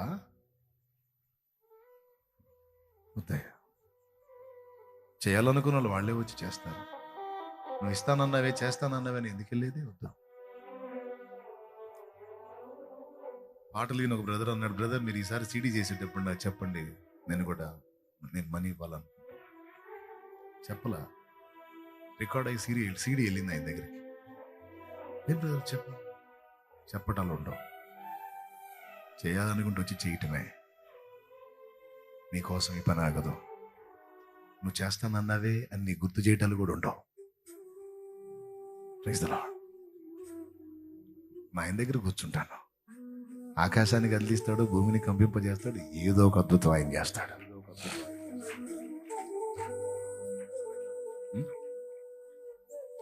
ఏం నేర్చుకుందా నాన్న మీరు ఇప్పుడు? దైవజనుడా, ఆత్మను రక్షించాలనుకున్న వాళ్ళారా, ప్రభు పాదాల దగ్గర కూర్చొని వెళ్ళిన వాడు ఇంటిని బాగు చేయరా అంటే 10 పట్టణాలను బాగు చేశాడు. పోయి ఇంటికి దీవెనకరంగా మారినా అంటే 10 పట్టణాలకు దీవెనకరంగా మారాడు. ఎక్కడుంది నాన్న? ఆ శక్తి అయిన పాదాల దగ్గర ఉంది. అక్కడ నువ్వు సఫలత చెందితే, దేవుని పాదాల దగ్గర నువ్వు సఫలమైతే, నీ జీవితంలో విఫలత అనేది ఉండదు. ఫినిషింగ్ టచ్, ముగిస్తున్నా. దేవుని పాదాల దగ్గర కాచుకోవటం, దేవుని పాదాలను వేడటం, ఆయన పాదాల దగ్గర కనిపెట్టుకోవటం అనే దగ్గర నువ్వు సఫలమైతే నీ లైఫ్లో విఫలత అనేది ఇక లేదు. కానీ ఆయన పాదాల దగ్గరికి వెళ్ళటం అనే దానిలో నువ్వు విఫలమయ్యావంటే నీ బ్రతుకులో సఫలత లేదు.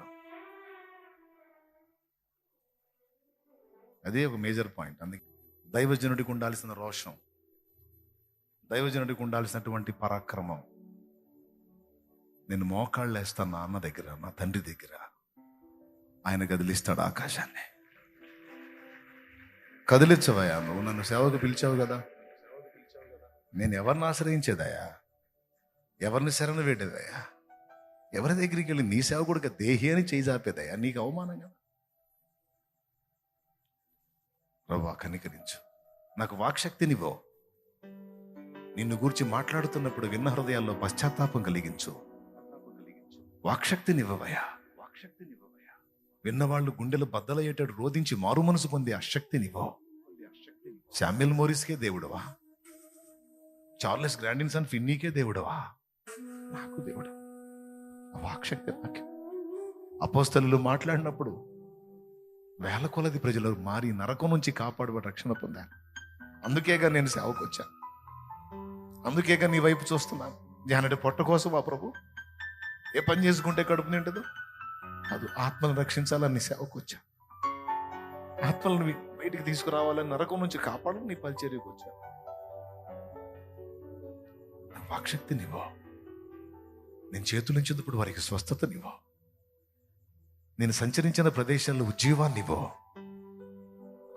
నేను అడుగుపెట్టిన గృహాలకు ఆశీర్వాదాన్నివ్వు.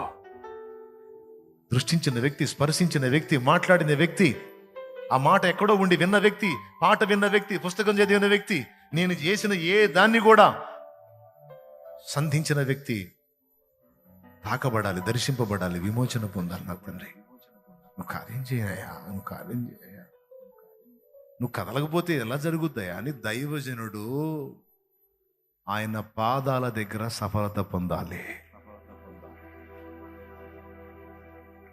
అప్పుడు చూస్తా ఉజ్జీవం.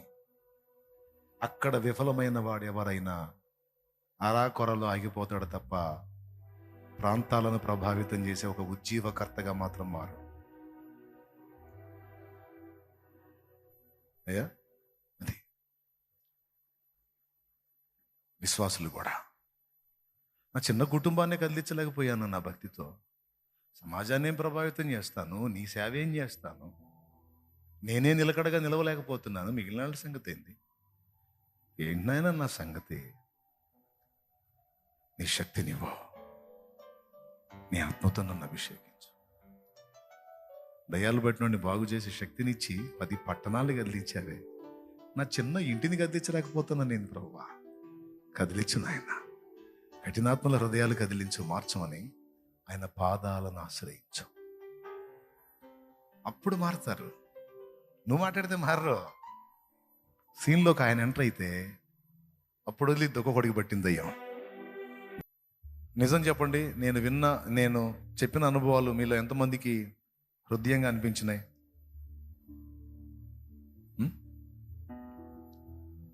చాలాసేపు మాట్లాడి మిమ్మల్ని ఇబ్బంది పెట్టానా? ఉపయోగపడతాయి నా అనుభవాలు మీకు? ఎన్ని ఉన్నాయో 20 సంవత్సరాల నడకలో. కాబట్టి అయ్యలారా, మీరు ఏమన్నా అనుకోండి, నేను చెప్పింది మీరు సాధన చేస్తే నా సొంత ఫ్యామిలీ మీరు అని ఫీల్ అయ్యి చెప్తున్నా, నా ఓన్ ఫ్యామిలీ అని ఫీల్ అయ్యి చెప్తున్నా. మీరు అలాంటి రోషం కలిగి అది సాధన చేయండి. మీరు మీ బిడ్డలకు కూడా నేర్పండి.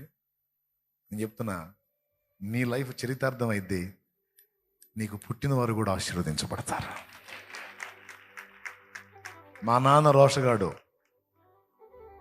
మా నాన్న వాళ్ళ దయ వీళ్ళ దయ గోరడో, మా నాన్న వెళ్ళి మోకాళ్ళు వేస్తాడు. మా నాన్న మోకాళ్ళ ప్రార్థనా వీరుడు. మా నాన్న కడుపులో మండిందంటే ఏమన్నాడు? పోయి మోకాళ్ళు వేస్తాడు. ఆయన మోకాళ్ళు వేసాడంటే దేవుడు కదలాల్సిందే. ప్రకృతిని కదిలిస్తాడు దేవుడు. మా నాన్న అలాంటి వాడు. మా అమ్మ వాళ్ళకి వీళ్ళకి దావసహం అయ్యేది కాదు, వాళ్ళకి వెళ్ళి చేతులు చాపేది కాదు. మా అమ్మ మోకాళ్ళ ప్రార్థనా పరురాలు. మా నాన్న మోకాళ్ళు నల్లగుంటాయి, మా అమ్మ మోకాళ్ళు నల్లగుంటాయి. వాళ్ళు మోకాళ్ళ ప్రార్థనా పరులు, వాళ్ళు సన్నిధి పరులు. ఏదొచ్చినా సరే మా అమ్మ వెళ్ళి మోకాళ్ళు వేసితే మోకాళ్ళ మీద దేవుణ్ణి అడిగి పొందుకోవటం మాకు నేర్పింది మా అమ్మ అని రేపు నీ బిడ్డలు చెప్పాలి. నిన్ను చూసి నీ బిడ్డలు కూడా మోకరించడం నేర్చుకోవాలి. ఏమి ఇచ్చింది మీ అమ్మ నీకు ఆస్తి అంటే? మోకాళ్ళు వేసి అడగటం నేర్పింది. మా అమ్మ ఎప్పుడు కూడా ఎవరి దగ్గరికి వెళ్ళి దేహి అని చేయి చాపినట్టు చూడలా నేను. దేవుణ్ణి నమ్ముకోక ముందు సంగతి కాదు, దేవుణ్ణి నమ్ముకున్న తర్వాత మా అమ్మ ఎప్పుడు వెళ్ళి చేయి చాపినా ప్రభు ముందే మోకాళ్ళుని చేతులు చాపింది తప్ప ఏ నరుడి దగ్గరికి వెళ్ళి మాకింత సాయం చేయండి అని అడగలా మా అమ్మ, అడగలా మా నాన్న. అవసరమైతే ఉపవాసంతో పొట్ట మార్చుకునైనా సరే వెళ్ళి దేవుని ముందు మోకాళ్ళు వేసి కనిపెట్టి ప్రార్థన చేసి సమస్తము సాధించి మాకు ఇచ్చారు తప్ప ఎక్కడ చేయతలా. నీ బిడ్డలు చెప్పడానికి అదొక సాక్ష్యంగా మారాలి.